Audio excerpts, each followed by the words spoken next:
You owe us $500,000 for raising you, and we have every receipt to prove it. My mother thrust a leather-bound folder across the restaurant table, her perfectly manicured nails tapping impatiently on the itemized bill. But why did my accountant's face go white when she saw the dates, and what secret about my childhood were my parents so desperate to hide? My name is Jessica Lynn, and I'm a 28-year-old financial analyst who thought she understood numbers until the day my parents presented me with a bill for my own existence. I should have known something was wrong when they insisted on meeting at La Bernardin, their favorite expensive restaurant where they believed public settings prevented unseemly emotional displays. Every penny, Jessica, my father, Dr. William Lynn, said in his surgical precise voice.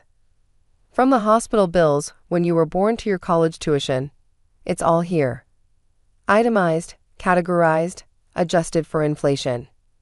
I stared at the bound document, its professional presentation suggesting they'd spent considerable time preparing this ambush.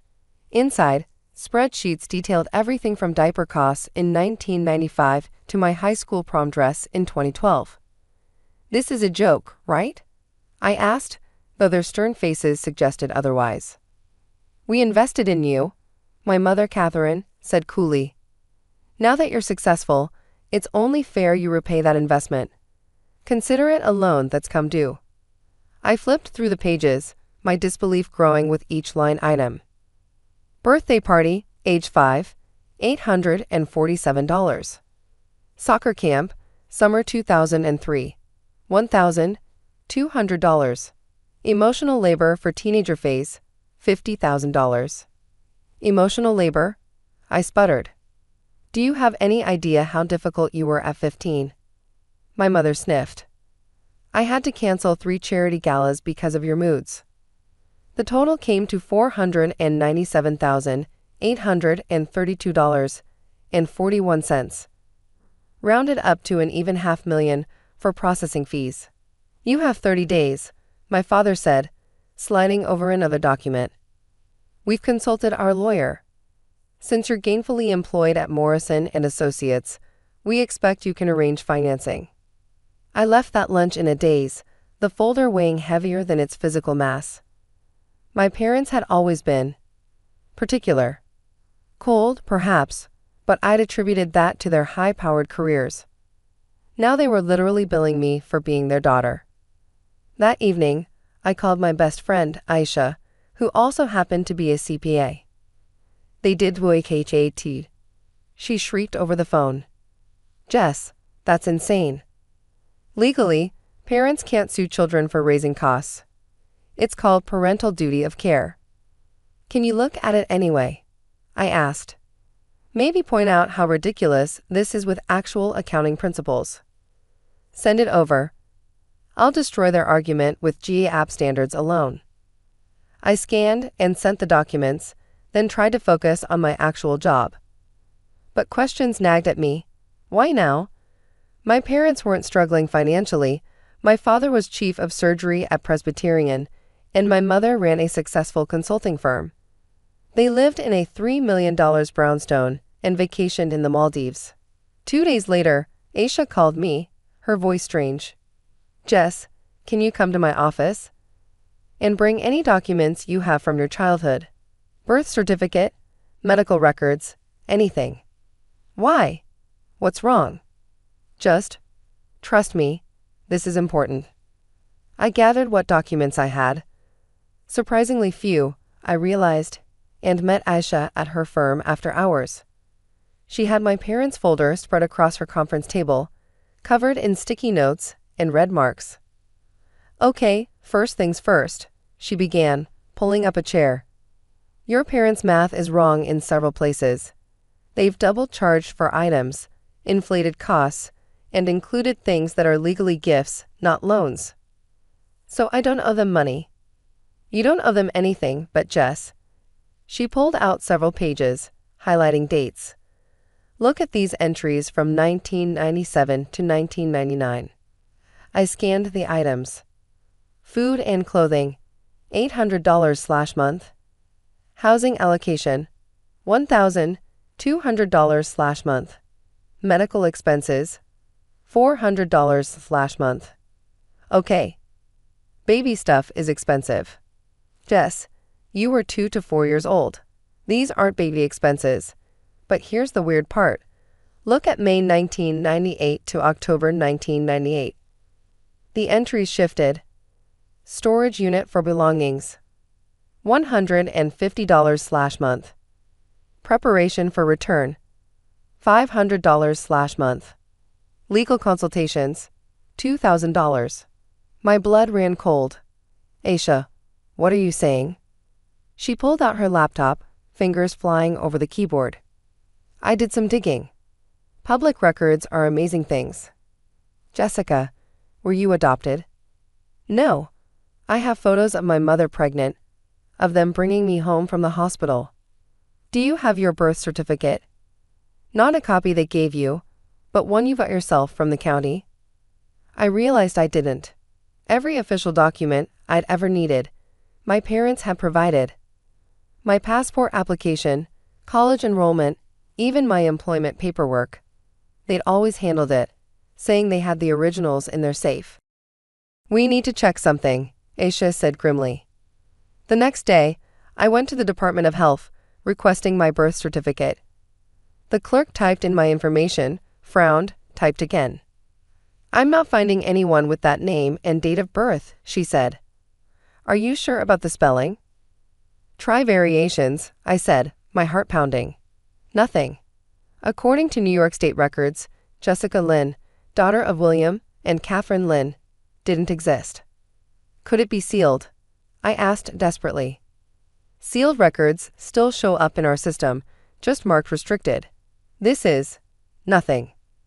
I left with hands shaking, calling Aisha immediately. We need a lawyer, she said, and a private investigator. Jess, I think your parents have been lying to you your entire life. I hired both that week, using my savings I'd earmarked for a house down payment. The PI, a former cop named Marcus Torres, took my case with particular interest. Missing childhood records, parents suddenly demanding repayment, no official birth documentation. I've seen this pattern before, he said, usually in illegal adoption cases. But they have photos. Photos can be staged, purchased, or manipulated. What we need is DNA evidence and document trails. While Marcus investigated, my lawyer, Sandra Kim, sent my parents a formal response to their demand, requesting documentation to support their claims. Their reaction was immediate and violent. How dare you bring lawyers into a family matter? My mother screamed over the phone. We gave you everything. Then you should have no problem providing documentation, I replied, my voice steadier than my hands. You ungrateful. The line went dead. They didn't contact me for a week. Then Marcus called with his first findings. Your parents' financial records show large payments to a family services consultant from 1995 to 1997. The company doesn't exist anymore, but I tracked down the owner. Dr. Monica Reeves. She lost her license in 2001. For what? Facilitating illegal adoptions.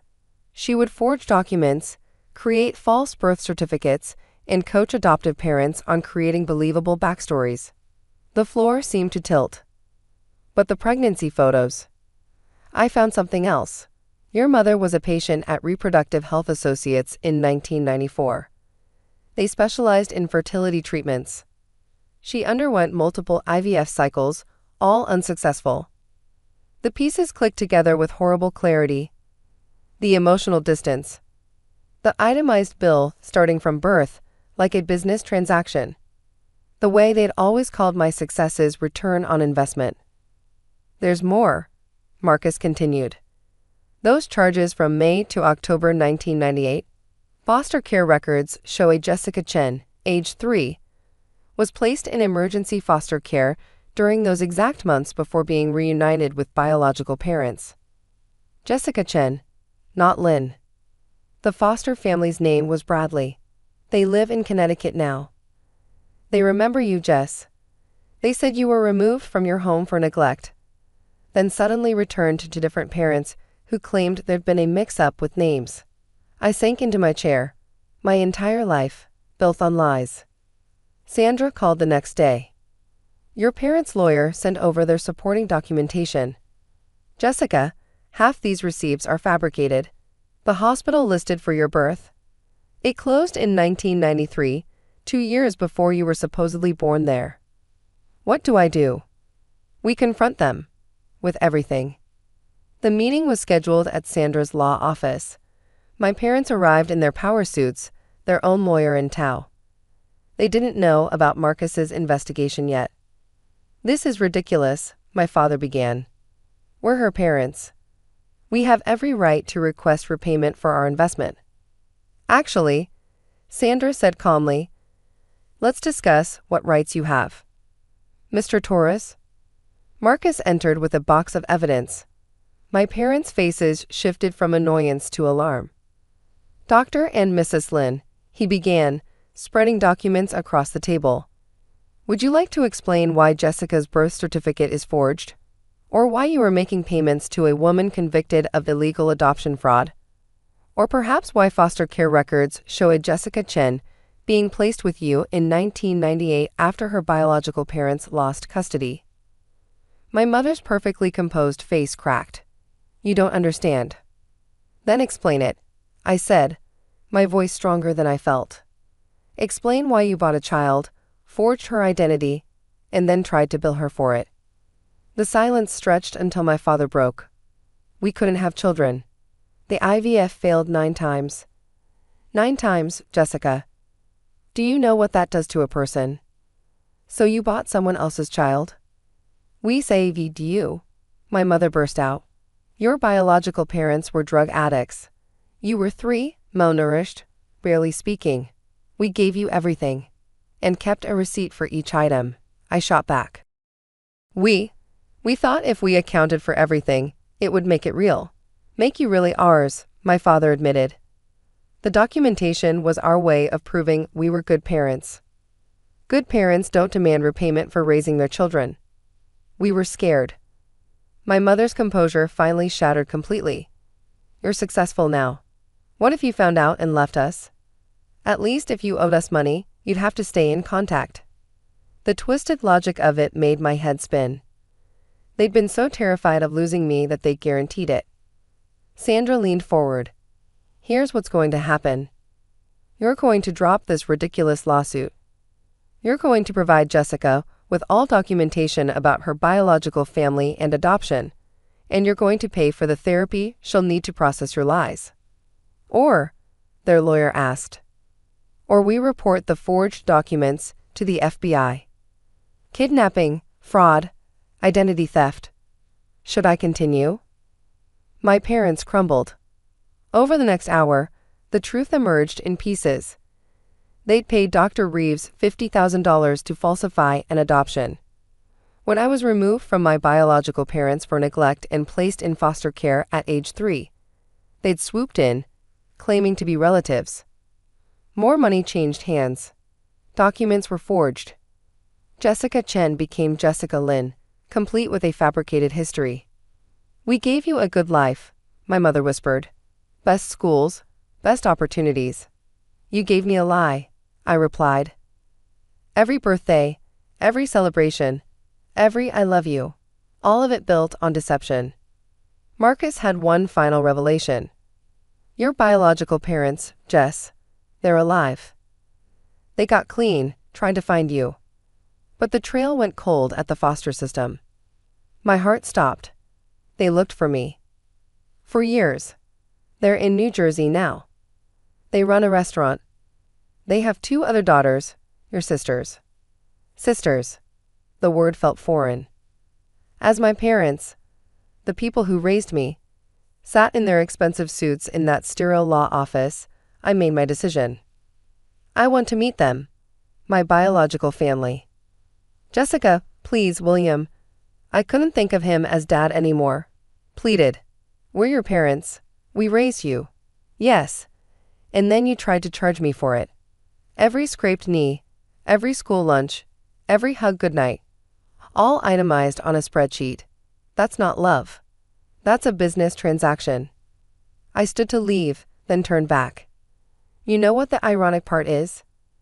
If you just told me the truth, if you'd admitted you adopted me out of love and desperation instead of this, I would have understood. I would have been grateful. But you were so afraid of losing control that you lost me instead. I met my biological parents the following month. Linda and David Chen cried when they saw me, recognizing features they'd last seen in their toddler. They showed me photos of the daughter they'd lost, the years they'd spent in recovery hoping to find me again. We know we failed you once, Linda said, clutching my hands. But we never stopped loving you. Never stopped looking. My sisters, Amy and Grace, were curious but welcoming. They'd grown up knowing they had an older sister somewhere, their parents' lost daughter who they prayed for every night. It wasn't instant family. Too much time had passed for that. But it was honest, real, without receipts attached. The Lins tried to contact me several times. Emails about how much they'd invested in my success, how I owed them for the life I lived. I had Sandra send a final message. Parents don't keep receipts. Love isn't a loan, and family isn't a business venture. I kept the itemized bill they'd given me. Sometimes I look at it, all those entries reducing my childhood to dollar signs. It reminds me that love isn't measured in money spent but in truth given. The Lins gave me everything money could buy but charged me for each penny. The Chens gave me away but never stopped bearing the cost in their hearts. I'm still Jessica Lin legally. Changing it would be too complicated now. But I'm learning what it means to be a Chen too. To be part of a family that doesn't keep receipts, that measures love in presence, not payments. The $500,000 bill. I had it framed. It hangs in my apartment as a reminder. Some debts can't be calculated, some investments can't be itemized, and real love never comes with a price tag. The Lins were right about one thing. They gave me everything. Everything except the one thing that actually mattered. The truth. That I had to buy for myself, and it was worth every penny. I wasn't infertile. They made me infertile. My name is Anna, and I need to tell you what happened to me, what my husband and his mother did to me, because if I don't get this out, I think I might actually lose my mind. For 2 years, I tried to get pregnant. 2 years of tracking ovulation, taking temperatures, scheduling sex like a business meeting. 2 years of watching my period arrive like clockwork, while my heart broke a little more each month. Maybe we should see a specialist, I'd suggest, voice trembling. We just need to be patient, babe, Caden would say, rubbing my back. These things take time. My mom says stress is probably the issue. His mother? Livia. The woman who wrote 3 best-selling books on parenting, who had a blog called Nurturing Tomorrow's Leaders, with 500,000 followers. The woman who smiled at me over Sunday dinners while asking, "Any good news yet, dear?" I believed them. I believed I was broken. Last Tuesday morning changed everything. Caden was in the shower, singing some song off-key like he always did. His phone buzzed on the nightstand. I glanced over, expecting to see a work email, or maybe his gym buddy asking about their workout. Instead, I saw a text from Mom that made my blood freeze. "Did you switch out her vitamins yet?" My hands started shaking. Switch out my vitamins? I stared at the screen until it went dark, then picked up the phone. My thumb hovered over the message thread. I shouldn't have looked. Part of me knew I shouldn't have looked. But I did. The conversation went back months. Months of messages I'd never seen. The pink ones are working perfectly. She has no idea. Good. Make sure she takes them every morning. We can't have any accidents. What if she gets suspicious? She won't. She trusts you completely. Poor thing actually thinks something's wrong with her. I scrolled up, my heart hammering so hard I thought it might burst. There were photos. Photos of my prenatal vitamins next to birth control pills. Side-by-side comparisons showing how similar they looked. "These are perfect," Livia had texted. "Same size, same color. Dr. Martinez says the hormones will regulate her cycle but prevent conception entirely. The shower was still running. Caden was still singing. I ran to the bathroom cabinet and grabbed my vitamin bottle. The prenatal vitamins I'd been taking religiously for 2 years. I dumped them into my palm and really looked at them for the first time. They weren't prenatal vitamins. I knew what birth control pills looked like. I'd taken them in college. These were birth control pills. "Anna, you okay out there?" Caden called from the shower. "Fine," I managed to croak. I went back to his phone. There were more messages. So many more. "She's getting desperate. Asked about fertility treatments again." "Absolutely not. We've invested too much in this plan to let her ruin it now." "What if she finds out?" "She won't. And if she does, we'll handle it. She's too weak to do anything about it anyway." Too weak? The bathroom door opened and Caden stepped out, towel around his waist, hair dripping. "Morning, beautiful," he said, kissing my forehead. "Did you take your vitamins?" I looked at him, really looked at him. This man I'd married 3 years ago. This man I'd cried to about my fertility issues. This man who'd held me while I sobbed every month, telling me it would happen when it was meant to happen. "Not yet," I whispered. "Better take them now. You know how important they are for when we do get pregnant." He said it so casually, so naturally, like he hadn't been systematically poisoning me for 2 years. "Right," I said. "How could I forget?" He got dressed and left for work, kissing me goodbye like nothing had changed, like my entire world hadn't just collapsed. I sat on our bed, staring at the bottle of fake vitamins in my hands. 2 years of my life. 2 years of thinking I was defective, broken, less than a woman. I wasn't infertile. They made me infertile, and they were about to find out exactly how weak I really was. I waited until Sunday dinner. Livia always hosted these elaborate family meals at her pristine house, complete with cloth napkins and her grandmother's china. She'd hold court at the head of the table, dispensing wisdom about child-rearing while we all nodded along like devoted disciples. This Sunday, I brought evidence. "Anna, dear, you look pale," Livia said as I sat down. "Are you feeling all right? Actually, I wanted to talk to you about that." I pulled out my phone and set it on the table. "I've been having some health issues." Caden's fork paused halfway to his mouth. "Babe, maybe we should discuss this privately." "No." I looked directly at Livia. "I think your mom should hear this. After all, she's been so invested in my health lately." Livia's smile flickered. "Of course, dear. What's troubling you?" I opened the photos on my phone. The side-by-side comparison of my prenatal vitamins and birth control pills. Well, I discovered something interesting about my vitamins. The color drained from Kaiden's face. "I'm not sure what you mean," Livia said carefully. "Really? Because I have your text messages." I swiped to the screenshots. "Did you switch out her vitamins yet?" I read aloud. "The pink ones are working perfectly. She has no idea." Caden's father, Walter, looked up from his plate, confused. "What's going on?" "Your wife and son have been giving me birth control pills for 2 years," I said, my voice surprisingly steady, disguised as prenatal vitamins, while I cried myself to sleep thinking I was infertile. "Anna, you're being dramatic," Caden started. "Dramatic?" I stood up, my chair scraping against the floor. "You let me blame myself. You watched me take pregnancy tests month after month, knowing they'd be negative. You held me while I sobbed about being broken." "We were protecting you," Livia said, her voice sharp now. "You're too emotional, too unstable. You would have made a terrible mother." The words hit like a slap. "Protecting me?" "Yes.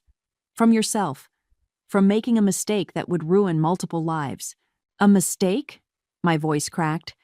"Having a baby with your son would be a mistake? With your mental state?" "Absolutely." Livia stood too, her mask finally slipping. "You're hysterical, Anna." Look at yourself right now. This is exactly why we couldn't trust you with a child. Caden reached for my arm. Anna, please. I jerked away from him. Don't touch me. Don't ever touch me again. You're overreacting, he said. We can work through this. Work through this? I laughed, but it came out broken. You poisoned me. For 2 years. You made me think I was defective. We made a difficult decision for the good of the family, Livia said coldly. I won't apologize for that.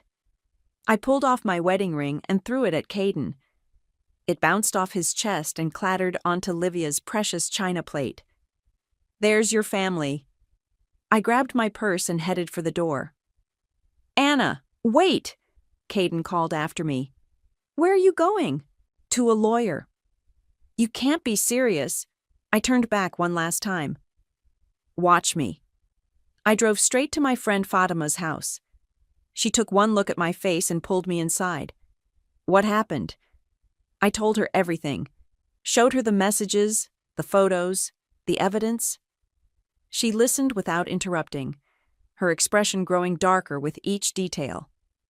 Those sick bastards, she finally said. Anna, this is criminal. This is assault.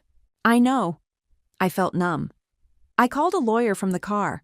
I have an appointment tomorrow. Good. You're staying here tonight, and tomorrow we're going to destroy them.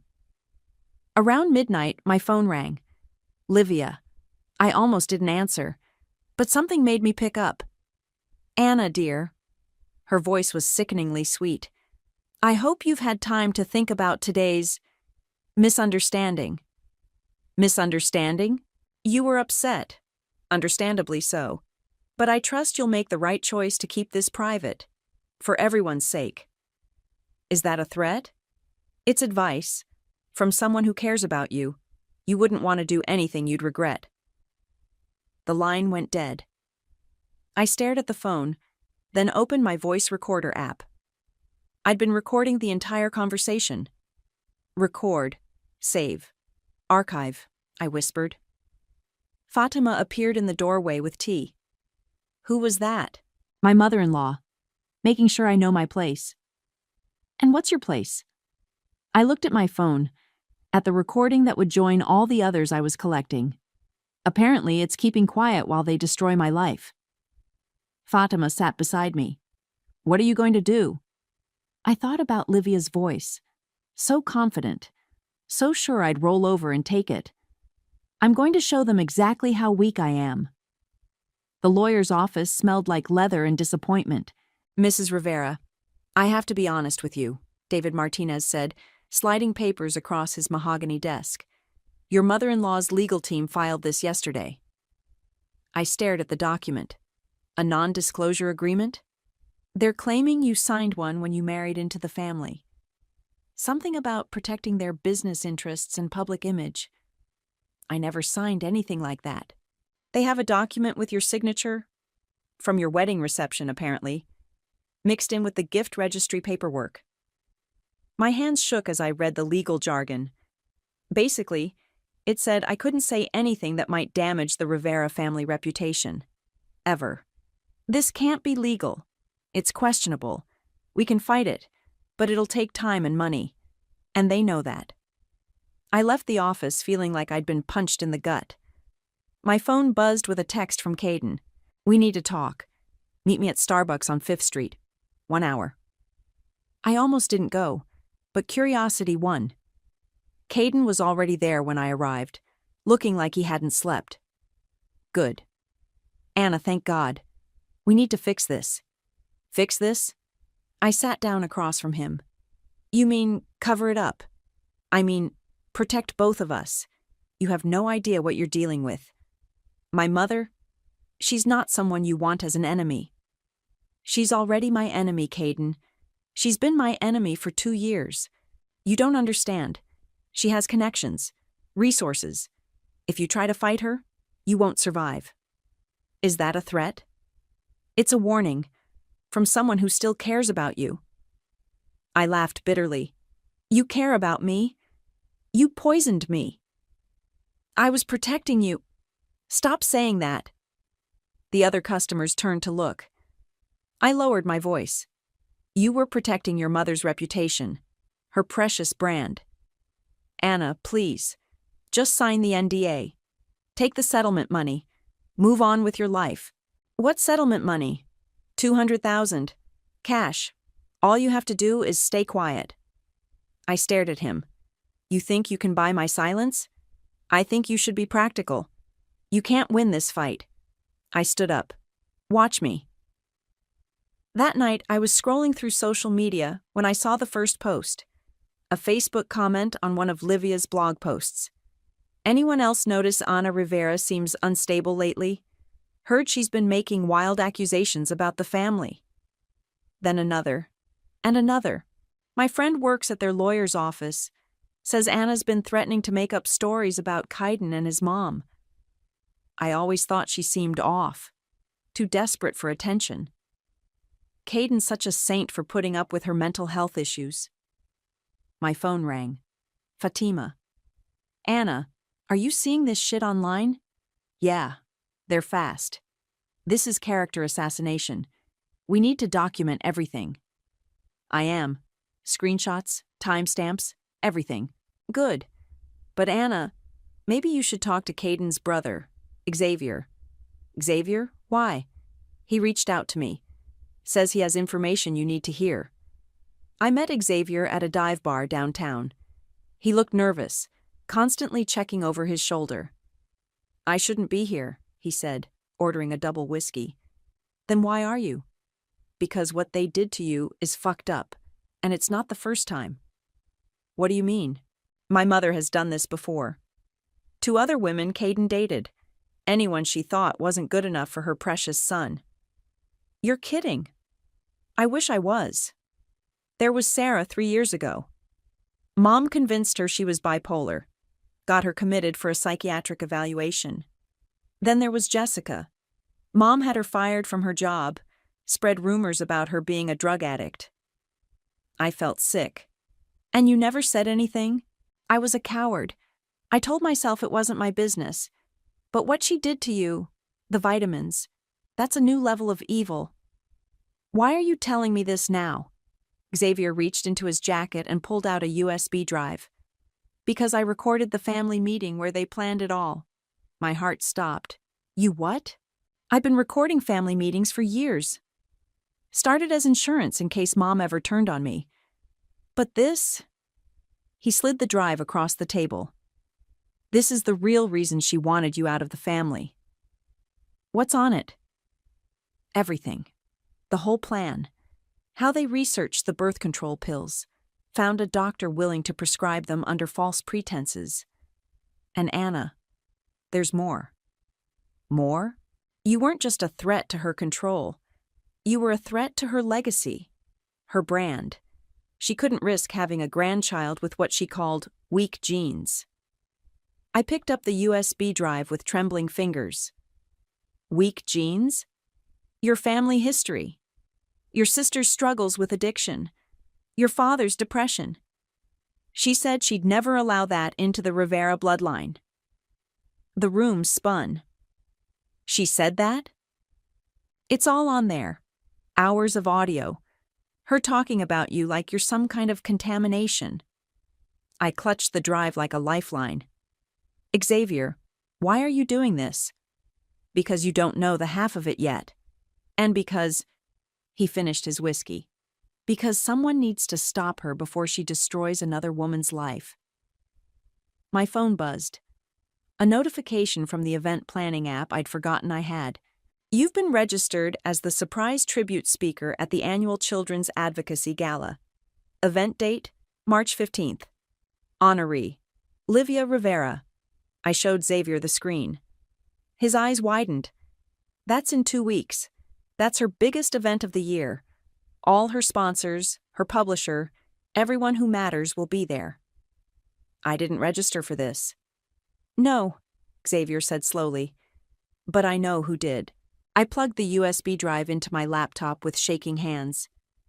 Xavier sat beside me on Fatima's couch, both of us staring at the screen as files loaded. Start with the one labeled Family Meeting March 2022. Xavier said.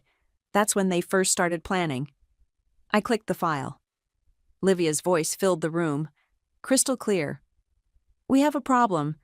Anna's getting too comfortable, too entitled. She actually asked Caden about fertility treatments yesterday. Caden's voice. I handled it. Told her we should wait a few more months. A few months? Livia's tone was sharp. Caden, we can't keep stalling forever. What if she goes to a doctor on her own? She won't. She trusts me. Trust isn't enough. We need a permanent solution. Walter's voice, barely audible. Livia, maybe we should reconsider. Reconsider what? Letting her pollute our bloodline? Have you forgotten her family history? Her sister's drug problems? Her father's suicide attempt? I paused the recording. My father never attempted suicide. Keep listening, Xavier said grimly. Livia continued. I've done my research. Depression runs in her family. Addiction. Mental instability. I will not have those genes in my grandchildren. So what do you suggest? Caden asked. Dr. Martinez owes me a favor. He can prescribe birth control pills that look identical to prenatal vitamins. Anna will never know the difference. That's illegal, Mom. It's necessary and temporary. Once we've documented enough of her erratic behavior, we can push for a divorce, claim she's mentally unfit. My blood turned to ice. Erratic behavior? Xavier fast-forwarded to another file. This one's from last month. Livia's voice again. The Instagram posts are working perfectly. People are starting to question her stability. What Instagram posts? I asked. Xavier pulled out his phone and showed me. Fake accounts, all posting comments on my photos. Comments about how desperate I looked, how unhinged my captions seemed. She created a whole network of fake accounts, Xavier explained. Been building a narrative about your mental health for months. The recording continued. Phase 2 starts next week. I've arranged for several of my followers to share their concerns about Anna's behavior. Nothing actionable, just enough to plant seeds. And if she fights back? Caden asked. She won't. She's too weak, too dependent on your approval. But if she does... Livia's voice turned cold. I have contingency plans. I clicked on another file. This one was more recent. The lawyer confirmed the NDA is solid, Livia said. Even if she tries to speak out, we can destroy her financially. What about Xavier? Walter asked. He's been asking questions. Xavier knows better than to cross me. Don't you, dear? Xavier's voice on the recording. Of course, Mom. I looked at him. You were there for all of this? I had to be. If I wasn't in the room, I couldn't record it. His jaw was tight. Do you know how hard it was to sit there and listen to them plan your destruction? I opened the next file. Livia's voice was excited now. Dr. Martinez confirmed the hormones are working perfectly. Anna's cycle is completely regulated, but conception is impossible. She has no idea. What if she gets suspicious about the vitamins? Caden asked. She won't. I've been reinforcing the narrative that stress is affecting her fertility. She's so desperate to believe there's a simple solution. And the timeline? 6 more months of this, then we move to phase 3. I've already contacted a psychiatrist who specializes in fertility-related depression. Dr. Sarah Chen will evaluate Anna and recommend intensive therapy. I paused. Dr. Sarah Chen? One of Mom's golf buddies, Xavier said. She was going to have you declared mentally incompetent. The final file was labeled Contingency Plan. If Anna becomes a problem, Livia's voice was matter-of-fact, we have options. The fake social media accounts have established a pattern of instability. We have documentation of her erratic behavior. And if necessary, we can always claim she threatened us. Threatened us how? Caden asked. Leave that to me. I've handled difficult women before. The recording ended. The room was silent except for the hum of the laptop. There's more, Xavier said quietly. Financial records, payments to Dr. Martinez, receipts for the fake social media management company. Text messages between mom and her publicist about managing the Anna situation. I stared at the screen, overwhelmed. This is everything. It's enough to destroy her, Xavier said. But Anna, you need to understand what you're up against. She's not just going to roll over. When she realizes what you have, she'll come after me. With everything she's got. My phone buzzed. A text from an unknown number. Hi, Anna. This is Alexis Fuller from the Metro Daily. I've been hearing some interesting rumors about you and the Rivera family. Would love to chat. I showed Xavier the message. His face went pale. Alexis Fuller? She's the biggest gossip columnist in the city. If she's sniffing around, Livia's already making her move. What are you going to do? I looked at the USB drive, then at the gala invitation still open on my phone. March 15th, 2 weeks away. I'm going to give the performance of my life. I called Alexis Fuller back the next morning. Anna, thanks for reaching out. I have to ask, are the rumors true? Are you planning to crash Livia's gala? I let my voice crack slightly. I don't know what you mean. Come on, honey. Word is you're planning some kind of revenge plot. Something about fertility treatments gone wrong? I've been going through a really hard time. The divorce, the fertility issues. I'm not thinking clearly. So you're not denying it? I sniffled loudly. I love that family. I just wanted to be a mother. But they're saying I'm crazy, that I'm making things up. What kind of things? I shouldn't talk about this. My lawyer said not to. Anna, I'm here to help. Tell me your side of the story. I let out a shaky breath. They gave me the wrong medication. For months. I thought I was infertile, but it was birth control. Hidden in prenatal vitamin bottles. That's a serious accusation. I know how it sounds. I know I seem unstable. But I have proof. I have recordings, messages, everything. Recordings of what? Family meetings. Livia planning the whole thing. Talking about my weak genes and how she'd never let me have children. There was a pause. Anna, if this is true, why haven't you gone to the police? Because who's going to believe me? She's Livia Rivera. I'm just the crazy ex-daughter-in-law. Would you be willing to share these recordings? I don't know. I'm scared. They have lawyers, money, connections. What if they destroy me? Anna, the truth needs to come out. Maybe.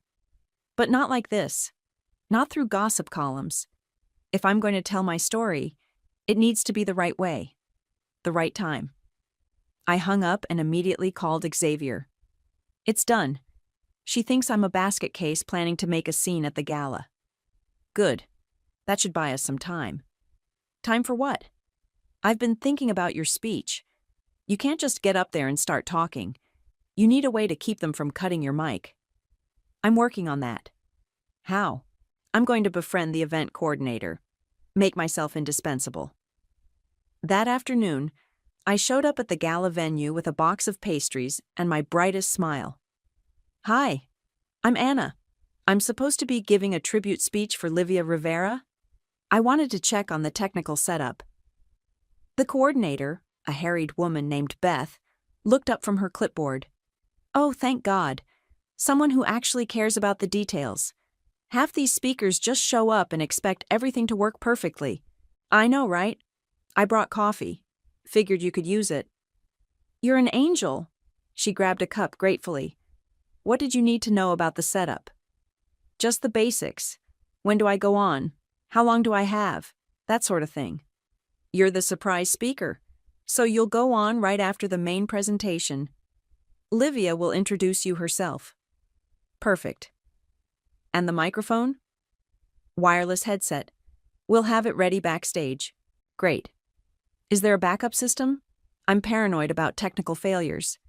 There's a handheld mic at the podium, but we usually keep it off during speeches. Less chance of feedback. Could you make sure it's live when I go on? Just in case? Sure thing. I'll make a note.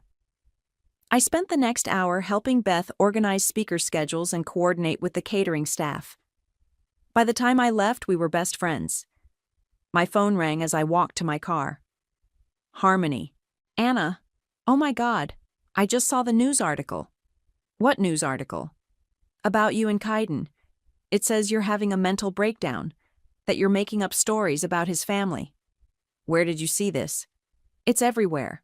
Facebook, Twitter, the Metro Daily website. Anna, what's going on?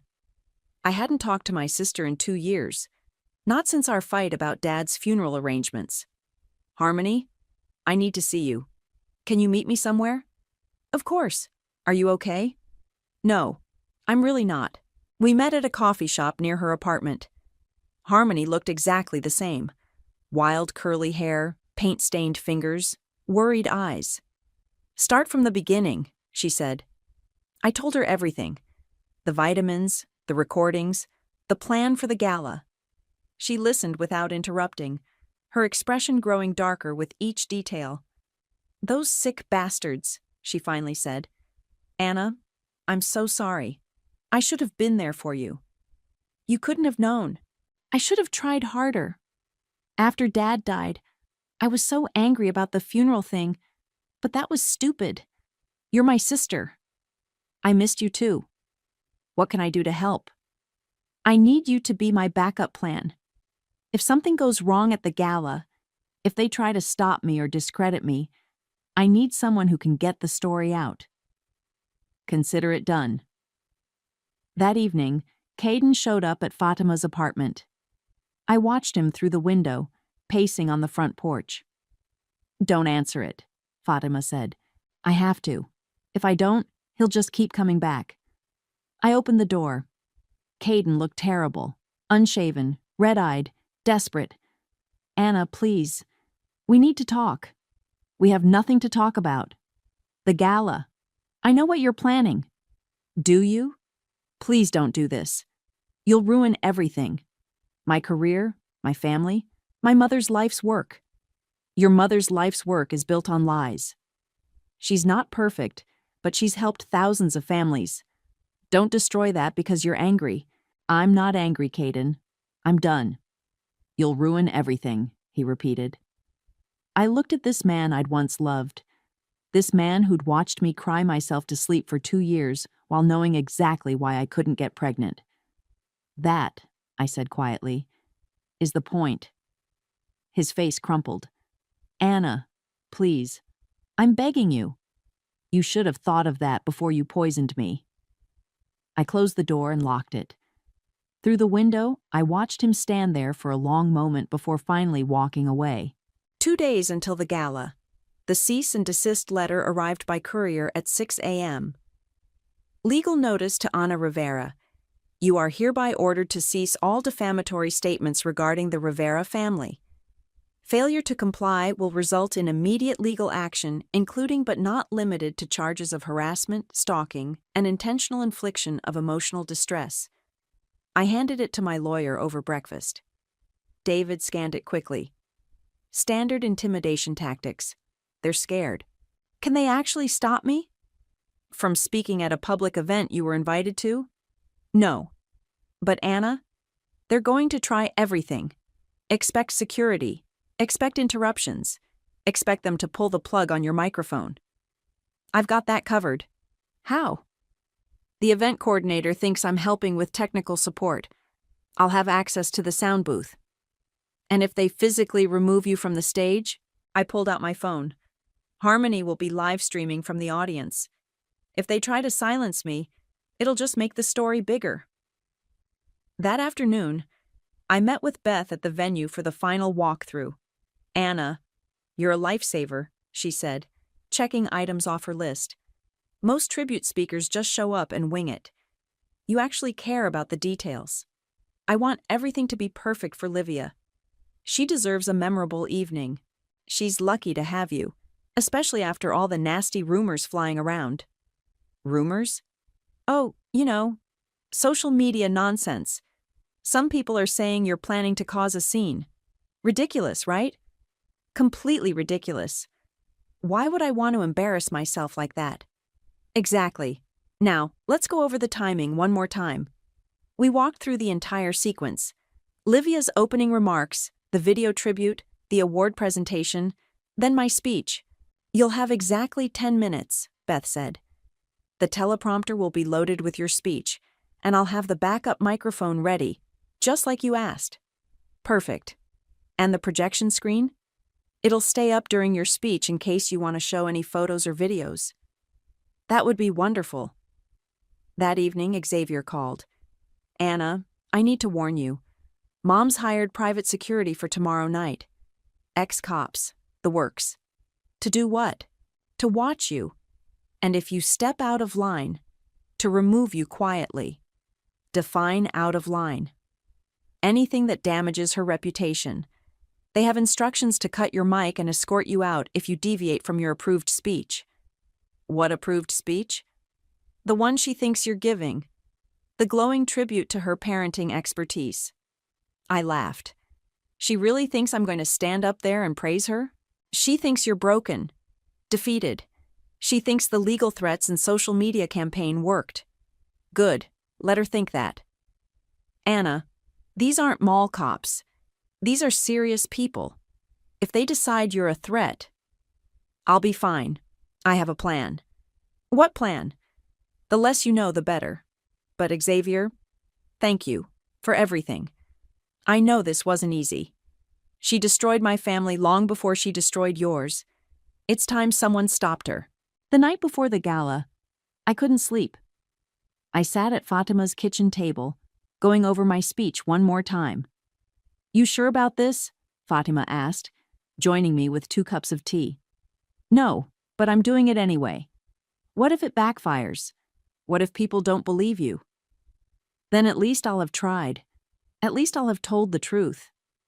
And if they do believe you? Then Livia's empire crumbles. Her book deals, her speaking engagements, her blog, all of it, gone. That's a lot of power. It's not power. It's justice. My phone buzzed. A text from an unknown number. Last chance. Drop this nonsense and we can all move on. Continue, and you'll regret it for the rest of your life. I showed Fatima the message. Livia? Has to be. I typed back. See you tomorrow night. The response came immediately. You have no idea what you're up against. I stared at the message, then deleted the entire thread. Fatima, if something happens to me tomorrow, nothing's going to happen to you. But if it does, make sure Harmony gets the USB drive. Make sure the story gets out. Anna, you're scaring me. I'm scaring myself, but I can't stop now. Too many women have been hurt by this family. Too many lives destroyed. I went to the bathroom and looked at myself in the mirror. The woman staring back looked tired, older, but determined. This wasn't the naive girl who'd married Caden 3 years ago. This wasn't the broken woman who'd cried over negative pregnancy tests. This was someone new, someone harder. Tomorrow, I kill a queen, I whispered to my reflection. My phone rang. Harmony. Anna, I'm in position. Front row, center. Phone fully charged. Backup battery ready. Whatever happens tomorrow, I've got you covered. Thank you. Are you ready for this? I looked at the USB drive sitting on the bathroom counter. 2 years of my life stolen. 2 years of lies, manipulation, and systematic destruction. I've been ready for 2 years. I just didn't know it yet. Anna? Yeah? Give them hell. I hung up and went to bed. Tomorrow, everything would change. For all of us. The ballroom was packed.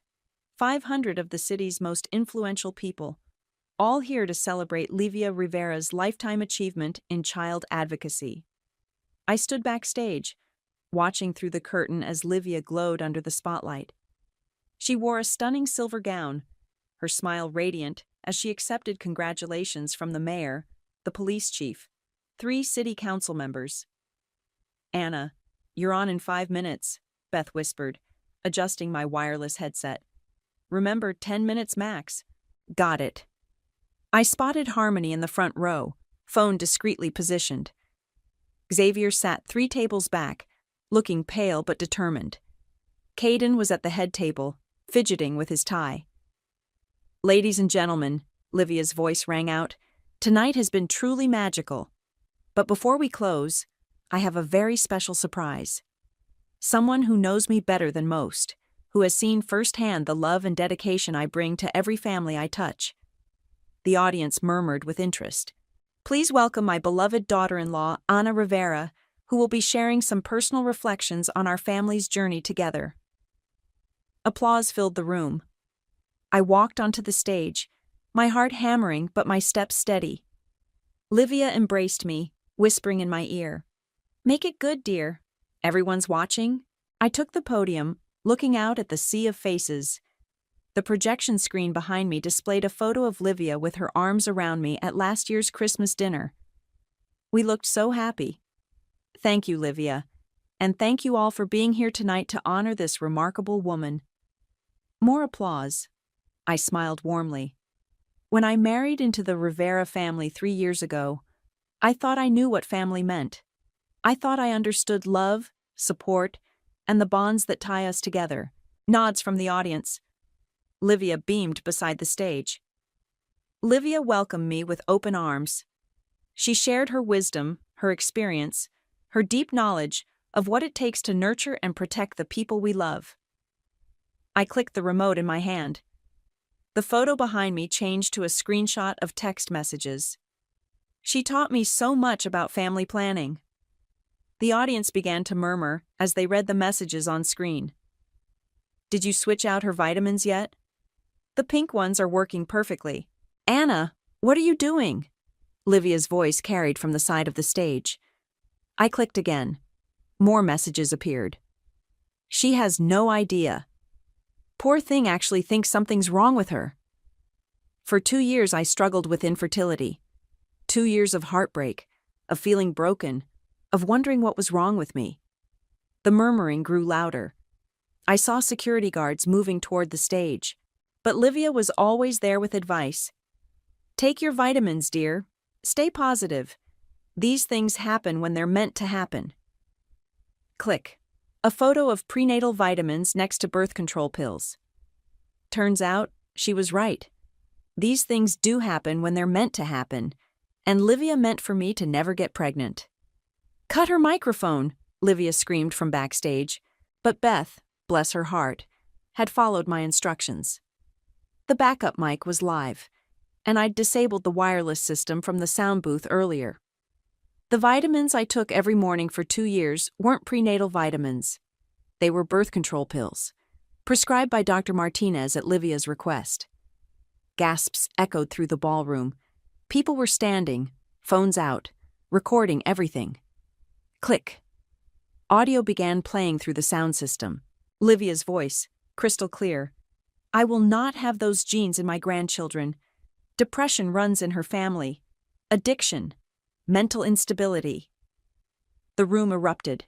Shouts, screams, the scraping of chairs as people stood. "Anna, stop this!" Caden was on his feet, pushing through the crowd toward the stage. "She called me weak," I continued, my voice steady despite the chaos. "Too emotional. Too unstable to be a mother. But she was wrong about one thing." Security reached the stage. 2 large men in suits started climbing the steps. Click. Another audio file played. "If Anna becomes a problem, we have options. I've handled difficult women before." "I'm not weak," I said as the security guards approached. "I'm not broken, and I'm definitely not too emotional." The guards reached for me. I stepped back from the podium but kept talking, my voice carrying through the sound system. "I'm a woman who was systematically poisoned by the people who claimed to love her. I'm a woman who was gaslit, manipulated, and nearly destroyed by a family that saw me as a threat to their precious reputation." One guard grabbed my arm. I didn't resist. But most importantly, I'm a woman who fights back. The screen behind me lit up with a final image, a compilation of bank records, prescription receipts, and email chains between Livia and her publicist about managing the Anna situation, The ballroom was in complete chaos now. People were shouting, cameras flashing, security trying to restore order. I saw Livia collapse into a chair, her face white with shock. As the guards escorted me off stage, I caught Harmony's eye. She gave me a thumbs up, still recording. The last thing I heard before they pulled me into the hallway was the sound of 500 people talking at once, their voices mixing into a roar of disbelief and outrage. My phone buzzed in my purse. A notification from Twitter. Or a Mother of the Year is trending. Livia River. Exposed is trending. Justice for Anna is trending. I smiled as the security guards led me toward the exit. "Ma'am," one of them said quietly, "for what it's worth, that took guts." "Thank you." "You okay?" I looked back at the ballroom, where chaos still reigned, and Livia's perfect evening lay in ruins. "I'm perfect." The doorbell rang while I was watering my tomatoes. "Anna, there's someone here to see you," Harmony called from inside the house. I set down the watering can and walked through the garden. Harmony and I had planted together. 2 weeks of digging in the dirt had been better therapy than any counselor could have provided. Xavier stood on the front porch, holding a newspaper. "Have you seen this?" he asked, unfolding the Metro Daily. The headline read, "Rivera Empire Crumbles, Sponsors Flee, Book Deal Cancelled." "I saw it this morning," I said. "How's she taking it?" "About as well as you'd expect. She's holed up in the house, won't take calls. Dad's trying to salvage what he can of their finances. And Caden? Fired. His law firm couldn't handle the scandal.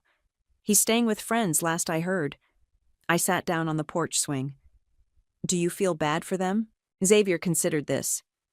"For Dad, maybe. He was always just along for the ride. But Mom and Caden?" He shook his head. "They made their choices. What about you? Are you okay?" "I'm free," he said simply. "For the first time in my life, I'm actually free." My phone buzzed. A text from an unknown number. "This is Rebecca Martinez from Sunrise Publishing. We'd love to discuss a book deal about your experience. Are you interested?" I showed Xavier the message. He whistled low. "That's the third one this week, isn't it?" "Fourth. There's also a podcast network and 2 documentary filmmakers." "You going to do it?" I deleted the message without responding. "I'm not interested in profiting from this." "Why not? You deserve something good to come out of it." I got what I wanted. The truth is out there. People know what she did. Harmony appeared in the doorway. "Anna, there's a delivery for you." The courier handed me a thick envelope. Expensive paper, no return address. I opened it carefully. Inside was a handwritten letter in Livia's perfect script. "Anna, I know you must hate me. I know you think I'm a monster. But everything I did was to protect my family. You have to understand that. I've lost everything now. My career, my reputation, my life's work. Isn't that enough? Please, I'm begging you, take down the videos. Delete the recordings. Let me try to rebuild something from the ashes. I'm sorry for what happened. I'm sorry for the pain I caused. But please, show mercy. Livia." I read it twice, then handed it to Xavier. "She's desperate," he said. "She's scared. What are you going to do?" I walked to the fire pit in the backyard, the letter still in my hand. Harmony and Xavier followed. "The videos are already out there," I said, striking a match. "Deleting them won't change anything. People have downloaded them, shared them, archived them." I held the flame to the corner of the letter. But more importantly, she still doesn't get it. She's not sorry for what she did to me. She's sorry she got caught. The letter caught fire. I dropped it into the pit and watched it burn. "Anna," Harmony said gently, "are you happy with how it all turned out?" I looked around the backyard, the garden we'd planted together, the fire pit where we'd spent evenings talking through everything that had happened, the peace I'd found in this simple life. "I'm not happy," I said honestly. "Revenge doesn't make you happy. It doesn't heal the wounds or give you back what was stolen. Then why did you do it? Because some cycles need to be broken. Some people need to face consequences. And sometimes, the only way to stop a bully is to hit back harder than they hit you. Xavier nodded. She would have done it to someone else. Another woman. Another family. Exactly. This wasn't about revenge. It was about justice. My phone rang. Fatima. Anna. Turn on Channel 7. Now. I grabbed the remote and switched to the news. A reporter stood outside Livia's house. Former parenting expert Livia Rivera was taken into custody this morning on charges of medical fraud and conspiracy. The charges stem from allegations that she conspired with Dr. Martinez to provide false medical treatments to her daughter-in-law. I turned off the TV. Justice, I repeated quietly. The sun was setting, painting the sky in shades of orange and pink. I sat back down on the porch swing, Harmony on one side, Xavier on the other. So what now? Harmony asked. Now I live my life. I plant gardens. I spend time with people who actually care about me. I heal. And if someone asks you to tell your story? I thought about all the interview requests, the book deals, the documentary offers. I already told my story. At the gala. Everything else is just noise. Xavier stood to leave. Anna, thank you for having the courage to do what I couldn't. Thank you for giving me the tools to do it. After he left, Harmony and I sat in comfortable silence, watching the stars appear. Any regrets? She asked. I considered this. Did I regret the pain? The destruction? The way it had consumed 2 years of my life? Just one, I said finally. What's that? I regret that it took me so long to fight back. Harmony squeezed my hand. You fought back when you were ready. That's what matters. A shooting star streaked across the sky. Harmony made a wish. I didn't. I didn't need to wish for anything anymore. They say karma takes time, but sometimes karma waits for the right host. And sometimes the host is a woman who's tired of being underestimated. I spent 3 hours making the perfect dinner. Homemade pasta with that cream sauce Quinn always raved about, garlic bread from scratch, even lit the good candles I'd been saving for something special. Tonight felt special. After 7 years of working 2 jobs, living in a studio apartment that smelled like my neighbor's cat, and eating ramen 4 nights a week, I finally had enough saved for a down payment on a real home. My name is Louisa, and I'm 33 years old. I've been planning this dinner for weeks, rehearsing how I'd tell my family about the condo I'd been eyeing downtown, the one with the balcony and the kitchen island I could actually cook on instead of this hot plate situation I'd been dealing with since college. This looks amazing, Lou, Quinn said, settling into my only decent chair while Clay helped himself to wine. My sister looked perfect as always, hair freshly highlighted, designer jeans that probably cost more than my monthly grocery budget. You really went all out. Mum and Dad squeezed onto my tiny couch, Mum clutching her purse like she was afraid my poverty might be contagious. The apartment looks cozy, she said, which was Mom speak for, this place is a dump. So, I started, trying to keep my voice steady, I actually have some news to share. Actually, honey, Dad interrupted, we have something to discuss with you too. The way he said it made my stomach drop. Quinn was suddenly very interested in her pasta, twirling it around her fork without eating. Clay cleared his throat and reached for more wine. What's going on? I asked. Mom and Dad exchanged one of those looks, the kind married people give each other when they've rehearsed a conversation. Well, Mom began, Quinn and Clay have been looking at renovating their kitchen. It's falling apart, Quinn added quickly. The cabinets are from the 80s, the countertops are cracked, and honestly, it's embarrassing when people come over. I nodded, confused. Okay, that's great that you're updating it. The thing is, Dad said, it's expensive, really expensive, And with the kids' activities and Clay's student loans, oh no, oh no, no, no. We were hoping, Mom continued, that maybe you could help out, as a family investment. Help out how? But I already knew. The careful way they were all looking at me, the rehearsed timing of this conversation, the fact that they'd chosen to have it here instead of at Quinn's house with her perfect dining room. We know you've been saving money, Quinn said, and her voice had that little tremor she got when she wanted something. And you don't have kids, or a mortgage, or anything really tying you down. It would mean so much to us. How much? I managed to ask. 40,000, Clay said quietly. The number hit me like a physical blow. $40,000. Almost exactly what I had saved. That's everything I have. We know it's a lot to ask, Dad said. But Quinn has children to think about. A nice kitchen adds value to the house, and someday that'll benefit the grandkids. It's really an investment in the family's future. What about my future? The words came out sharper than I intended. Mom's face softened into that expression she used when she thought I was being difficult. Honey, you're young and single.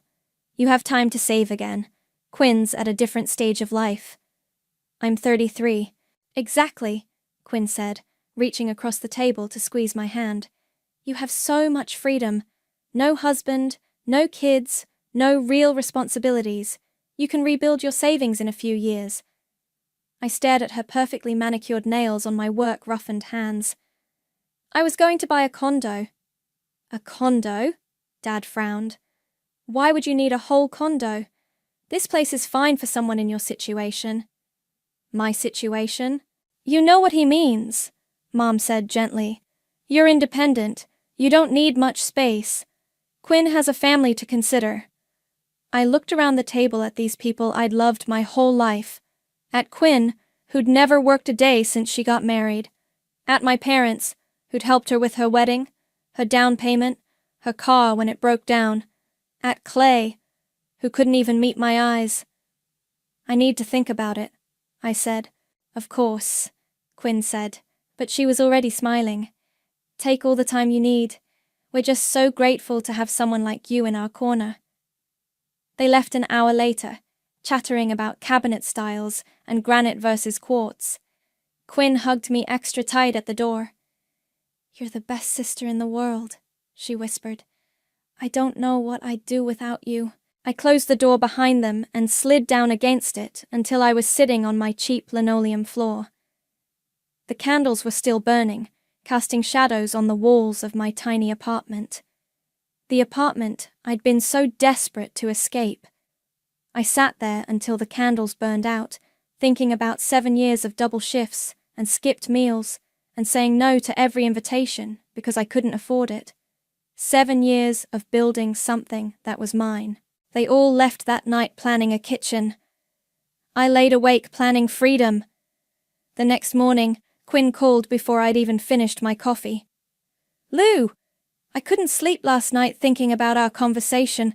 I know it's a huge ask, but I'll do it, I said, cutting her off. Silence.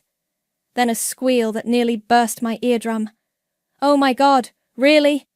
Lou, you're incredible. I'm literally crying right now. Clay! Clay! She said yes. I heard Clay's muffled voice in the background. Then Quinn was back. We're going to make this so beautiful. You have to come see the inspiration boards I made. When can you transfer the money? The contractor wants to start next week. I need a few days to move things around. I lied smoothly. You know how banks are with large transfers. Of course. Of course. Oh, Lou, I love you so much. You're saving our lives here. After she hung up, I sat staring at my phone. Then I opened my laptop and started typing. Real estate agents near me. By lunch, I had appointments with 3 different realtors. By evening, I was texting Quinn about cabinet hardware, like nothing had changed. What do you think about brushed gold versus matte black? I sent, along with a screenshot from some design website. OMG, the gold. So elegant. You have such good taste. I screenshot her response and saved it. Evidence of my supposed involvement in this charade. The family group chat lit up over the next few days. Mom sharing Pinterest boards, Dad sending links to appliance sales, Quinn posting photos of her current kitchen with captions like "soon to be gone."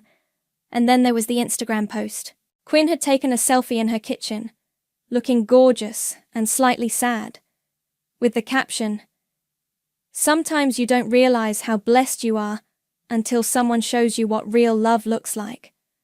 My sister Louisa is literally giving up her savings to help us create the heart of our home. I don't deserve her, but I'm so grateful.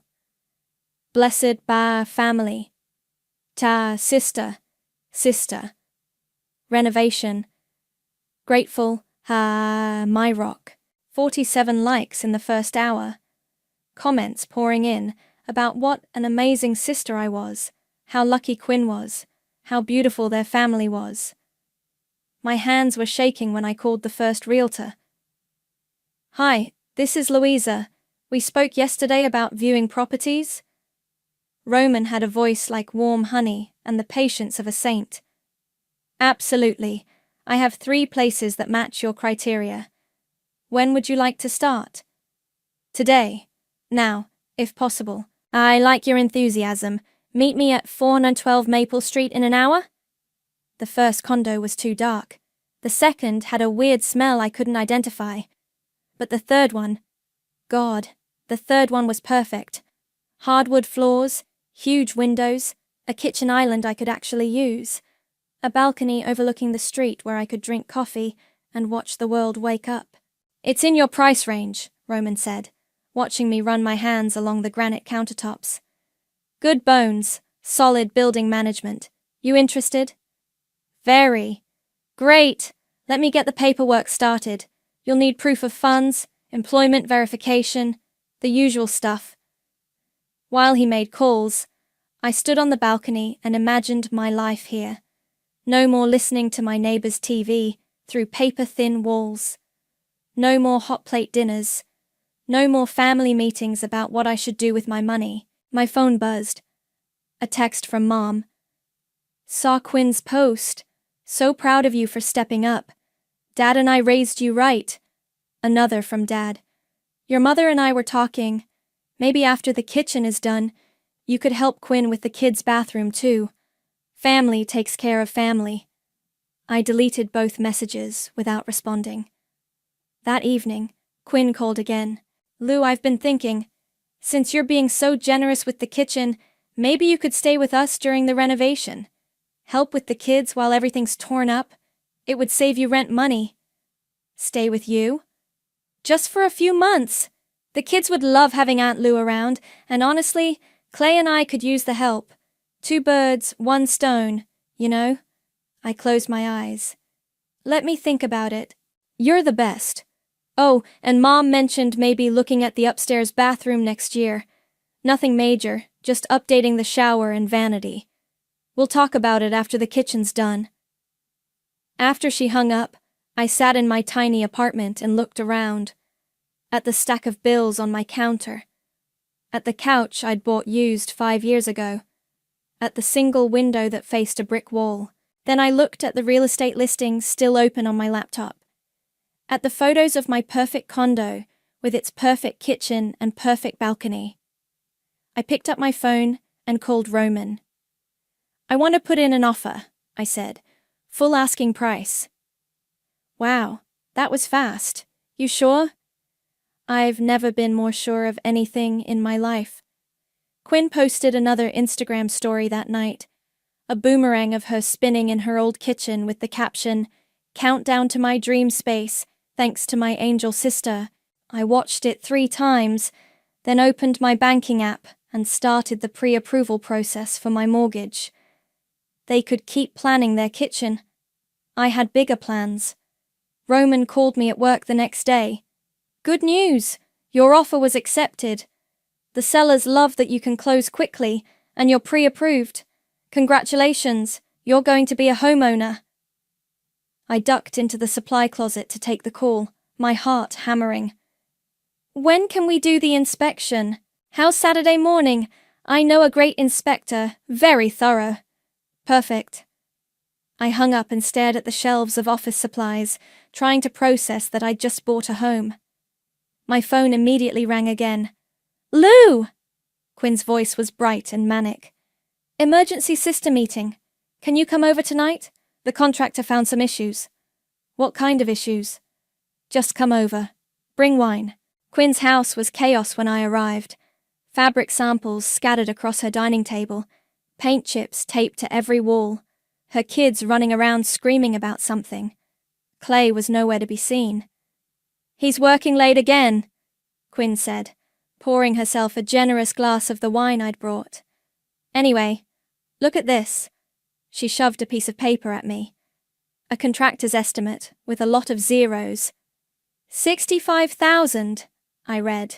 I know, but Lou, once he started looking at everything, he found all these problems.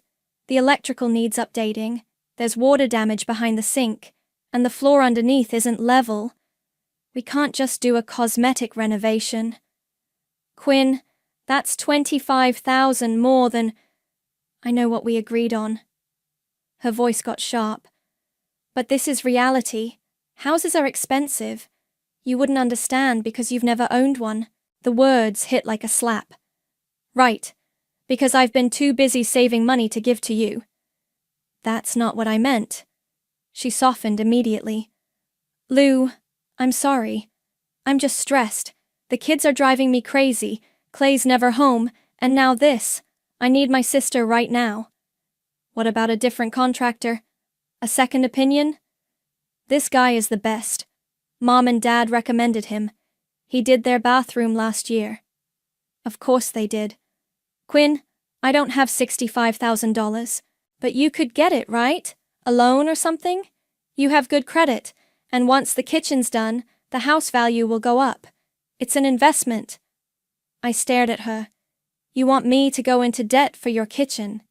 It's not just my kitchen. It's the family gathering place, where we'll have Christmas morning with the kids, where Mom will teach them to bake cookies.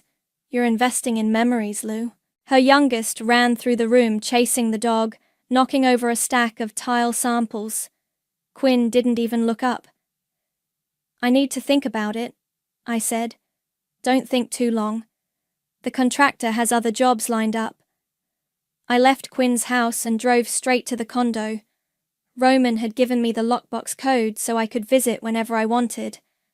I let myself in and stood in the empty living room, moonlight streaming through those perfect windows. My phone buzzed. A text from Mom. Quinn told us about the extra costs.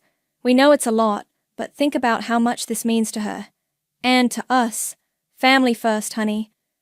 I turned my phone face down and walked onto the balcony. The street was quiet, just a few cars passing by. Normal people living normal lives, not being guilted into bankruptcy by their relatives. At work Monday, I was filling out inspection paperwork when Lena from accounting stopped by my desk. You look different, she said. Good different, like you're planning something. Lena was one of those people who noticed everything but never gossiped. We'd worked together for 3 years and barely talked beyond pleasantries, but something about her felt safe. Just tired, I said. My phone rang. Mum's contact photo filled the screen. Aren't you going to answer that? Lena asked. I declined the call. Not right now. Good for you. I looked up at her, surprised. What? Nothing. Just good for you. She started to walk away, then turned back. You know, Louisa, you get to choose you. Nobody else will. The words hit me like lightning. I stared at her retreating figure, then at my phone as it started ringing again. This time it was Quinn. I declined that call too. That afternoon, Roman texted, Inspector found a few minor things, but overall the place is solid. You're getting a great condo. Ready to move forward? I was sitting in my car outside Quinn's house, watching her through the window as she showed fabric samples to Mom. They were both laughing, probably planning how to spend more of my money. Yes, I texted back. Let's do this. Excellent. I'll send the final paperwork tonight. Closing is scheduled for next Friday. Next Friday. In 5 days, I'd own a home. A real home with my name on the deed, and nobody else's opinion mattering. My phone rang again. Quinn, 3rd time today. This time, I turned it off completely. Through the window, I watched Quinn check her phone, frown, then dial again. When it went straight to voicemail, she looked confused, like she couldn't comprehend a world where I didn't immediately answer her calls. I started my car and drove home to my tiny apartment, already mentally packing boxes. Friday morning, I sat in Roman's office, signing paper after paper. Purchase agreement, mortgage documents, insurance forms. Each signature felt like a small act of rebellion. "Congratulations," Roman said, sliding the keys across his desk. "You're officially a homeowner." I picked up the keys, and for the first time in weeks, I smiled. Really smiled. "Thank you for everything." "My pleasure. You were the easiest client I've had all year. No drama, no cold feet, just pure determination." If only he knew about the drama I was avoiding. My phone had been buzzing all morning. 17 missed calls from Quinn, 12 from Mom, 4 from Dad. I'd turned off notifications, but the screen still lit up every few minutes. "Popular lady," Roman observed. Something like that. I drove straight to the condo, my condo, and let myself in. The afternoon light was streaming through the windows, making everything golden. I walked through each room slowly, running my hands along the walls, opening every cabinet and closet. In the master bedroom, I stood in front of the walk-in closet and laughed out loud. I could fit my entire current wardrobe in one corner and still have room for the clothes I'd always wanted but never bought, because I was saving every penny. My phone rang again. This time it was Clay. Against my better judgment, I answered. "Lou, thank God. Quinn's been trying to reach you all day." "I've been busy." "Look, I know the extra money is a lot to ask, but maybe we could work something out. A payment plan or something?" Clay, "The thing is, Quinn already ordered the cabinets. She was so excited after you agreed to help, and the contractor said we needed to move fast to get the good wood. They're custom, so we can't return them." I sat down hard on the bedroom floor. "She ordered cabinets without the money. She was sure you'd figure something out. You always do." "How much did she spend?" Silence. Then, 15,000, just for the cabinets. $15,000 she doesn't have. "Well, technically we have it now, right? Since you're helping?" I closed my eyes. "Clay, I need to tell you something." "What?" "I bought a condo, today, with the money Quinn thinks I'm giving her." The silence stretched so long I thought he'd hung up. "You what?" "I bought a home. The money's gone." But Quinn ordered the cabinets. The contractor starts Monday. We put down deposits." "That sounds like a Quinn problem."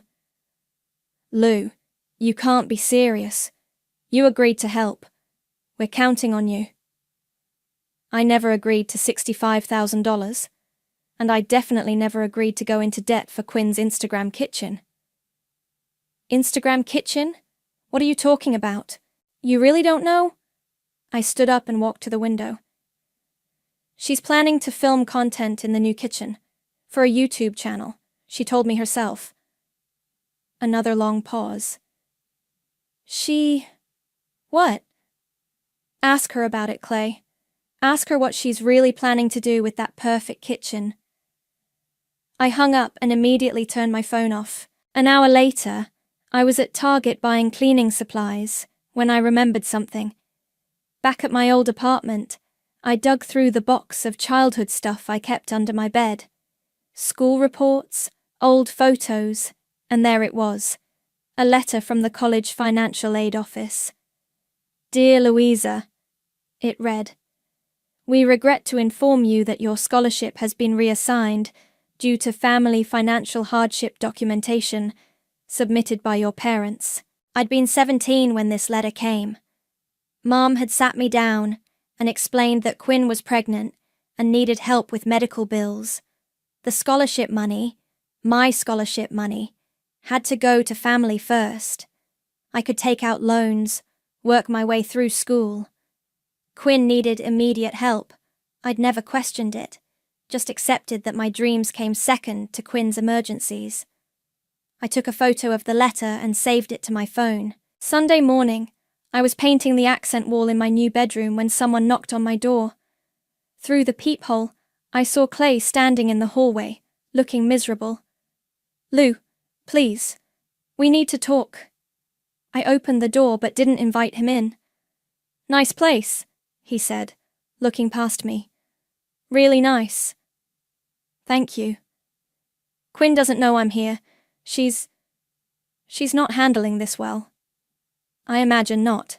The thing is, you were right about the YouTube thing. She's been planning this whole lifestyle brand around being the perfect mom with the perfect kitchen. She already has sponsors lined up."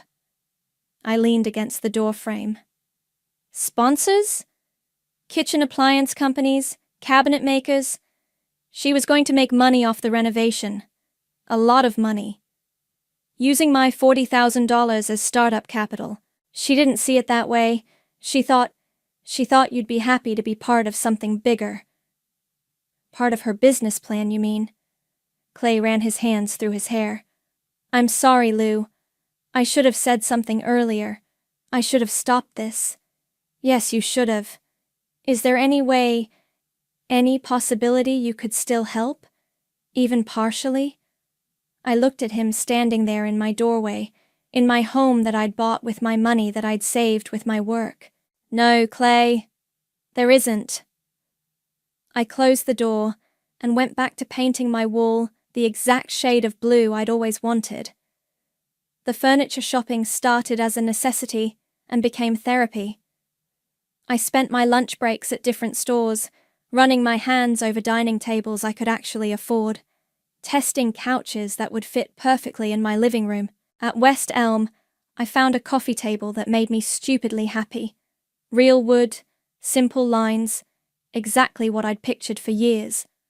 The salesperson, a college kid with purple hair, helped me arrange delivery. "First place?" she asked. "How'd you know?" "You keep taking pictures of everything, and you look like you're about to cry, but in a good way." She wasn't wrong. I'd been sleeping better than I had in months, even on my old mattress in my tiny apartment. Every morning I woke up knowing I had somewhere to go that was mine. My phone stayed off most of the time now. When I did turn it on, the messages were getting more desperate. "Quinn, Lou, please call me. We need to fix this." "Mom, your sister is beside herself. This isn't like you." "Dad, Louisa, call home immediately." Quinn again, "I'm coming to your apartment if you don't answer." I deleted them all and went back to shopping. At the mattress store, I was testing a queen-size bed when someone said my name. "Louisa, holy shit, is that you?" I turned around and there was Dexter, my ex from 3 years ago. Same messy brown hair, same crooked smile that used to make me forget why I was mad at him.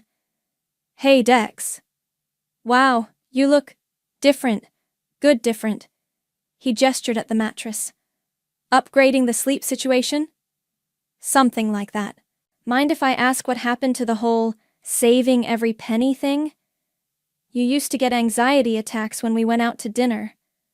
The old me would have been embarrassed. The old me would have made excuses about being practical and responsible. The new me just shrugged. I figured out what I was saving for, which was freedom." He laughed, but not meanly. "That's very zen of you. Good for you, Lou." "Really?"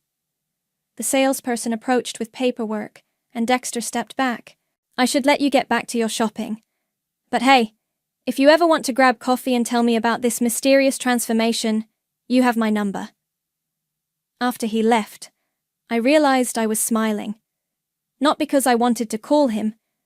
Dexter had broken up with me because I was too focused on money and not focused enough on living. But because for the first time, someone from my past had seen me making a choice for myself and thought it was good. The mattress was delivered to my condo that Thursday. I spent an hour just lying on it in the empty bedroom, staring at the ceiling and listening to the sounds of my new neighborhood. Kids playing in the courtyard, someone practicing piano, normal life happening around me. My phone buzzed. A text from an unknown number. "This is Quinn. I'm using Clay's phone because you blocked mine. We need to talk. The contractor starts Monday and we're out $15,000 if this doesn't happen. Please." I stared at the message for a long time. Then I typed back, "Not my problem. Lou, please, I'm begging you. I'll pay you back." "With what money?" "I'll get a job. I'll figure it out." "You should have figured it out before you spent money you didn't have." I made a mistake. People make mistakes. I sat up on my new mattress and typed carefully. "No, Quinn. You made a plan. A plan that involved spending my money without asking. That's not a mistake. That's theft." My phone rang immediately. Clay's number. "Don't hang up," Quinn's voice said when I answered. "Please just listen." "I'm listening. I know I messed up. I know I should have asked before ordering anything. But Lou, this is my family we're talking about. My kids. They're going to lose their home if we can't pay the contractor." "You're not going to lose your home over a kitchen renovation. The deposits, the cancellation fees, the penalties. It's going to bankrupt us. Clay doesn't know how bad it is. Then maybe you should tell your husband the truth instead of calling me." "I can't. He'll leave me. He's already talking about how irresponsible I've been." I walked to my bedroom window and looked out at the street. A woman was walking her dog, stopping to let it sniff every tree. Simple. Peaceful. "Quinn, do you remember when I was 17 and lost my scholarship?" "What? What does that have to do with anything?" "Do you remember why I lost it?" Silence. "Because Mom and Dad told the college you needed medical money for your pregnancy. They took my college fund and gave it to you." "Lou, that was different. I was scared and young and I was 17. I worked 3 jobs through college because of that. I've been working 3 jobs ever since. But you turned out fine. You're strong and independent and I turned out tired, Quinn. I turned out alone. And I'm done." I hung up and turned my phone off. Saturday morning, I was hanging pictures in my living room when I realized something. The silence wasn't empty anymore. It was full of possibility. I had a home. I had a future. And for the first time in my adult life, both of them belonged entirely to me. Monday morning, I was making coffee in my new kitchen when I decided it was time. I'd been living in my condo for 2 weeks, sneaking around like I was doing something wrong. But I wasn't the one who'd lied or manipulated or spent money that didn't exist. I took a selfie holding my keys in front of my door, the brass numbers 412 clearly visible behind me. I looked happy, genuinely, radiantly happy. I opened the family group chat for the first time in weeks and typed, "Housewarming party TBD. Don't worry, I won't ask you to pay for it." Then I hit send and attached the photo. My phone started ringing within 30 seconds. Quinn's contact photo filled the screen, a picture of us from last Christmas where she was hugging me tight and I was smiling like an idiot. I let it ring. It stopped, then immediately started again. This time I answered. "What the hell is this?" Quinn was screaming so loud I had to hold the phone away from my ear. "What did you do?" "I bought a home." "With my money!" "With my money, Quinn. Money I saved working 2 jobs for 7 years. You promised you would help me." "I promised to think about it. I thought about it. I decided not to. She was crying now, ugly sobbing that made her words almost incomprehensible. Lou, you don't understand. The contractor is here. Right now. He's tearing out my kitchen and I can't pay him. Then you should call him off. I can't. The cabinets are already ordered. The permits are pulled. There's a dumpster in my driveway. What am I supposed to tell him? Tell him the truth. That you spent money you didn't have on a kitchen you couldn't afford. This is insane. You're being insane. Mom, get on the phone. I heard shuffling, then Mom's voice, tight with barely controlled fury. Louisa Marie, what have you done? I bought a condo, Mom, like I told you I was planning to do. You were supposed to help your sister. No, I was supposed to give up my future so Quinn could have a prettier kitchen. I chose not to. You chose to be selfish. I chose to be smart. Dad's voice joined the call. Louisa, this is unacceptable. Your sister has children to think about. And I have myself to think about. That's not how family works, Mom said. Family sacrifices for each other. Really? When has Quinn ever sacrificed anything for me? Silence. When has anyone in this family ever sacrificed anything for me? We raised you, Dad said. We fed you and clothed you and... You did the bare minimum required by law. Congratulations. Quinn grabbed the phone back. Lou, please, I'm begging you. I'll do anything. I'll pay you back. How? You don't have a job. I'll get one. Doing what? You haven't worked in 12 years. I'll figure it out. Please don't do this to me. I walked to my living room window and looked out at my view. My beautiful, peaceful view that nobody could take away from me. I'm not doing anything to you, Quinn. I'm doing something for me. I hung up. Within minutes, my phone was buzzing with individual calls. Mom, Dad, Quinn again. I declined them all. Then Clay called. Lou, I need to tell you something. What now? Quinn lied about the YouTube thing. I sat down on my new couch. What do you mean? It's not just a lifestyle channel. She's been talking to production companies, reality TV people. They want to film the renovation, make it into a show about family and home and sacrifice. Sacrifice. She was going to be the star.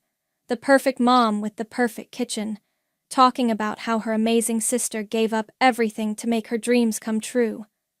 My hands were shaking. She was going to put me on TV. As the selfless sister who worked 2 jobs to fund her family's happiness. The producers loved the angle. Without asking me. She said you'd be thrilled, that you'd love being part of something bigger. I laughed, but it came out bitter. Part of her story, you mean? Lou, I'm sorry. I should have told you weeks ago. I should have stopped this whole thing. Why didn't you? Because I wanted the kitchen too, and I thought maybe she was right, that you didn't really need the money like we did. Need it for what? For life, for a real life, kids and a house and all the things that matter. Those things matter to you, Clay. They don't matter to me. I know that now, and I'm sorry.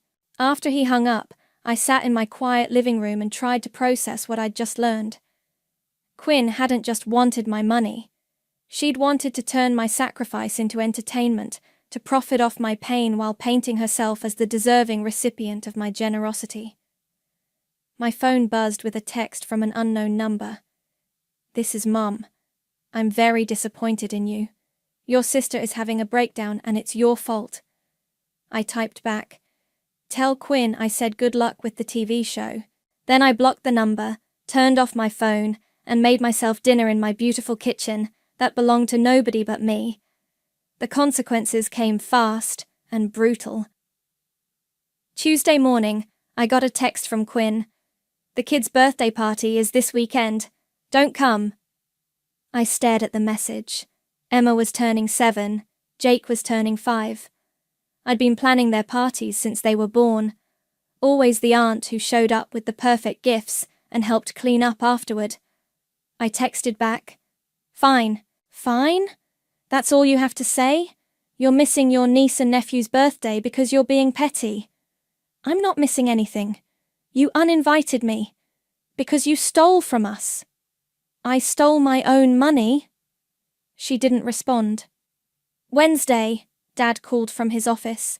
I could hear the traffic outside his window. Louisa, this has gone far enough. You're breaking this family apart. I bought a condo, Dad. How does that break anything? Your sister is devastated. Your mother hasn't slept in days. The grandchildren are asking why Aunt Lou isn't coming to their party. Ask Quinn why she uninvited me. She's hurt. She trusted you, and you betrayed that trust. She trusted me to give her $40,000 I never promised her. You led her to believe. I led her to believe nothing. She assumed. She planned. She spent money she didn't have, and now she wants me to fix it. That's what family does. No, Dad, that's what I do. What has Quinn ever done for me? Silence. What has anyone in this family ever done for me that wasn't the bare minimum? We love you. You love what I provide. There's a difference. I hung up. Thursday, Mom showed up at my office. Lena came to get me from the break room. There's a woman here asking for you. Says she's your mother. She looks intense. Mom was standing by the reception desk in her good coat, the one she wore to church and parent-teacher conferences. Her face was tight with controlled rage. We need to talk, she said. I'm at work. Then we'll talk here. The receptionist was pretending not to listen, but I could see her ears practically twitching. I led Mom to the small conference room we used for client meetings. Sit down, Mom said, like I was still 12 years old. I'll stand. Louisa, what you're doing is cruel. Quinn called me crying this morning because Emma asked why you don't love them anymore. Quinn told a 7-year-old that I don't love her? She's trying to explain why you're not coming to the party, why you're punishing innocent children for adult problems. I'm not punishing anyone. Quinn uninvited me. Because you hurt her. You made her look foolish in front of the contractor, in front of the neighbors. She had to cancel everything. She made herself look foolish by spending money she didn't have. Mom's voice got that edge it always had when she was about to say something meant to cut deep. You know what I think? I think you're jealous. You're jealous that Quinn has a family and a husband and a real life, and you have nothing but a job and an empty apartment. I have a home now, a beautiful home that I bought with my own money. You have a box to hide in because you can't handle real relationships, real responsibility. Real responsibility like funding other people's fantasies? Like taking care of family when they need you. I looked at my mother standing there in her good coat, her face twisted with disappointment, and something inside me finally snapped. When have you ever taken care of me, Mom? When I lost my scholarship? When I worked 3 jobs through college? When I lived on ramen for years so I could save money? When did you ever ask if I needed help? You never asked. Because I knew the answer. I knew that Quinn's needs would always come first. Quinn's pregnancy, Quinn's wedding, Quinn's house, Quinn's kitchen, Quinn's dreams. What about mine? You don't have children, so I don't matter? That's not what I said. It's exactly what you said. It's what you've always said. Quinn matters because she reproduced. I don't matter because I chose differently. Mom's face was red now. You're being dramatic. Am I? Tell me one time, Mom. One time when you chose me over Quinn. One time when my needs came first. She opened her mouth, then closed it. You can't. Can you? Quinn needed more help. Quinn needed to learn to stand on her own feet. Instead, you taught her that other people would always bail her out. Well, congratulations. You created a monster. Don't you dare talk about your sister that way. My sister is a manipulative, entitled brat who thinks the world owes her everything, and you made her that way. Mum stepped back like I'd slapped her. I don't know who you are anymore. I'm the daughter who finally figured out that family isn't supposed to be a one-way street. She left without another word. That evening, I sat in my living room with a glass of wine and looked around at my space. My furniture, my books, my life. The silence wasn't empty anymore. It was peaceful. Maybe they were never my family, just my creditors, and I was finally debt-free. The silence lasted 3 weeks. No calls, no texts, no angry voicemails. It was like my family had collectively decided I no longer existed. At first, I kept checking my phone, expecting the usual barrage of guilt and manipulation. But there was nothing. I filled the quiet with life. Real life. Saturday morning, I was watering the small herb garden I'd started on my balcony when my neighbour from across the hall knocked on my door. Mrs. Patterson, 70-something with bright silver hair and a laugh that could be heard 3 floors down. "I'm making too much lasagna again," she said, holding a covered dish. "You interested?" "That's really sweet, but you don't have to." "Honey, I've been watching you move in here for weeks. You work too much and eat too little. Let an old lady feed you." We ate on my balcony, talking about everything and nothing. She told me about her late husband, her garden club, her grandson who was studying abroad. Normal conversation with someone who didn't want anything from me except company. "You seem different from when you first moved in," she said, helping herself to more salad. "Different how?" "Lighter. Like you were carrying something heavy and finally put it down." She wasn't wrong. Monday at work, Lena stopped by my desk with coffee and a card. "What's this for?" "Open it." Inside was a simple congratulations card with a handwritten note. "For choosing yourself. It takes courage. I'm proud of you." I looked up at her, surprised to feel tears in my eyes. "How did you know?" "I didn't know the details, but I could see you were fighting something. And then one day you weren't fighting anymore. You were just free." That afternoon, Clay called. I almost didn't answer, but something made me pick up. "Lou, please don't hang up." "What do you want, Clay?" "I wanted to tell you what happened with the kitchen." "I don't need to know." "Yes, you do, because you were right about everything." I sat down at my kitchen table, the one I'd picked out myself and paid for with my own money. Quinn had to cancel the renovation. The contractor kept the deposits, obviously. But here's the thing. When she called the TV people to tell them the project was off, they said they were never really interested anyway. "What?" "It was all in her head, Lou. She'd had one phone call with some assistant who said they'd keep her in mind for future projects. That was it. No contracts, no commitments, nothing." I closed my eyes. "So she destroyed our relationship over a fantasy." "Pretty much." And when I confronted her about lying to me, about the YouTube channel, about all of it, she said she was just trying to make something of herself, that she felt useless being a stay-at-home mom and wanted to matter. She could have gotten a job. That's what I said. She could have taken classes, volunteered, done anything that didn't involve spending money we didn't have. What happens now? I don't know. We're in counseling. She's looking for work, finally. The kids keep asking about you. Clay, I'm not asking you to forgive her, or any of us. I just wanted you to know that you were right, about everything. After he hung up, I sat in my kitchen and tried to feel something. Vindication, maybe, or satisfaction. But all I felt was tired. Tired of their drama, their chaos, their endless need for someone else to fix their problems. I made dinner, real dinner, not takeout or frozen meals, and ate it while reading a book I'd bought just because I wanted to. No guilt about the money, no anxiety about what I should be saving for instead. Later, I was hanging a new piece of art in my bedroom when I found the letter. The one from college, about my lost scholarship. I'd stuck it in my purse weeks ago and forgotten about it. I looked at it for a long time, then walked to my kitchen and held it over the sink. The flame from my lighter caught the corner, and I watched 17 years of resentment turn to ash. My phone buzzed. A text from an unknown number.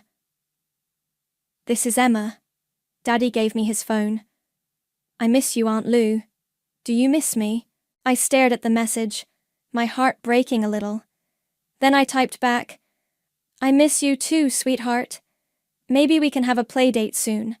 Just you and me. Can we go to the zoo? We can go anywhere you want." I wasn't ready to forgive Quinn, or my parents, or anyone else who'd spent years treating me like an ATM with feelings. But Emma and Jake were innocent in all this. They deserved better than being used as weapons in their mother's war. I looked around my condo, my home, and smiled. The walls were painted the colors I wanted. The furniture was arranged exactly how I liked it. The silence was mine to fill, or not fill, as I chose. For the first time in my life, I didn't owe anyone a damn thing, and that felt like home. You know, Yara, you really should consider taking up watercolors now that you'll have all this free time. Juliet's voice cut through the dining room like a blade wrapped in silk. She didn't even look up from her perfectly arranged salmon as she delivered what she probably thought was helpful advice. The crystal chandelier above us caught the light from her diamond tennis bracelet as she gestured dismissively in my direction. My name is Yara, and I was about to become the most expensive mistake the Garrett family ever made. Watercolors, I repeated, setting down my wine glass with deliberate care. How thoughtful of you to think of my future hobbies, Juliet. Heath shifted uncomfortably beside me, his jaw tight. We'd been married for 8 years, and I could read his tells like a children's book. The way he avoided eye contact, the nervous tap of his fingers against his thigh, the slight flush creeping up his neck. He was about to drop a bomb, and his mother was already celebrating. "Well, you've never shown much interest in Heath's work," Donald chimed in from the head of the table, his voice carrying that particular brand of condescension that old money perfects over generations. "Always seem more interested in those little computer projects of yours." "Those little computer projects," I smiled, tasting the irony. If only he knew. Alana laughed, a sound like breaking glass. She sat across from me, perfectly poised in her navy blazer, every inch the corporate queen bee. "Oh, I think it's wonderful when women have hobbies. It keeps them busy." The word hobbies hit exactly the way she intended. I'd pitched 3 different business concepts to this family over the years. Each time, they'd listened with the kind of patient smiles you give a child explaining their imaginary friend. Each time, Heath had nodded along before quietly explaining later why it wasn't the right time or too risky for our family's reputation. Speaking of keeping busy, Heath finally spoke, his voice strained. He cleared his throat twice before continuing. "There's something I need to tell everyone." The room went silent except for the soft clink of silverware. Juliet set down her fork with theatrical precision. Donald leaned back in his chair like he was settling in for a show. Alana's lips curved into the faintest smile. I already knew. Had known for weeks, actually. The late nights, the sudden business trips, the way he'd started showering immediately when he came home. The way Alana's name had started appearing in his conversations with increasing frequency. Yara and I are getting divorced. There it was. Clean, simple, devastating. "Oh, Heath." Juliet's voice dripped with fake sympathy. "I'm so sorry to hear that." She wasn't sorry. None of them were. I could see it in their faces. The barely contained relief, the satisfaction of finally being rid of the woman who'd never quite fit their mold. "These things happen," Donald said, already moving on. "Better to handle it cleanly, privately." "Actually," Heath continued, his voice gaining strength, "Alana and I are together now. We're planning to marry next spring." Alana reached across the table and squeezed his hand. "I hope everyone can be happy for us. I know this is complicated." Complicated. That was one word for it. Juliet practically glowed.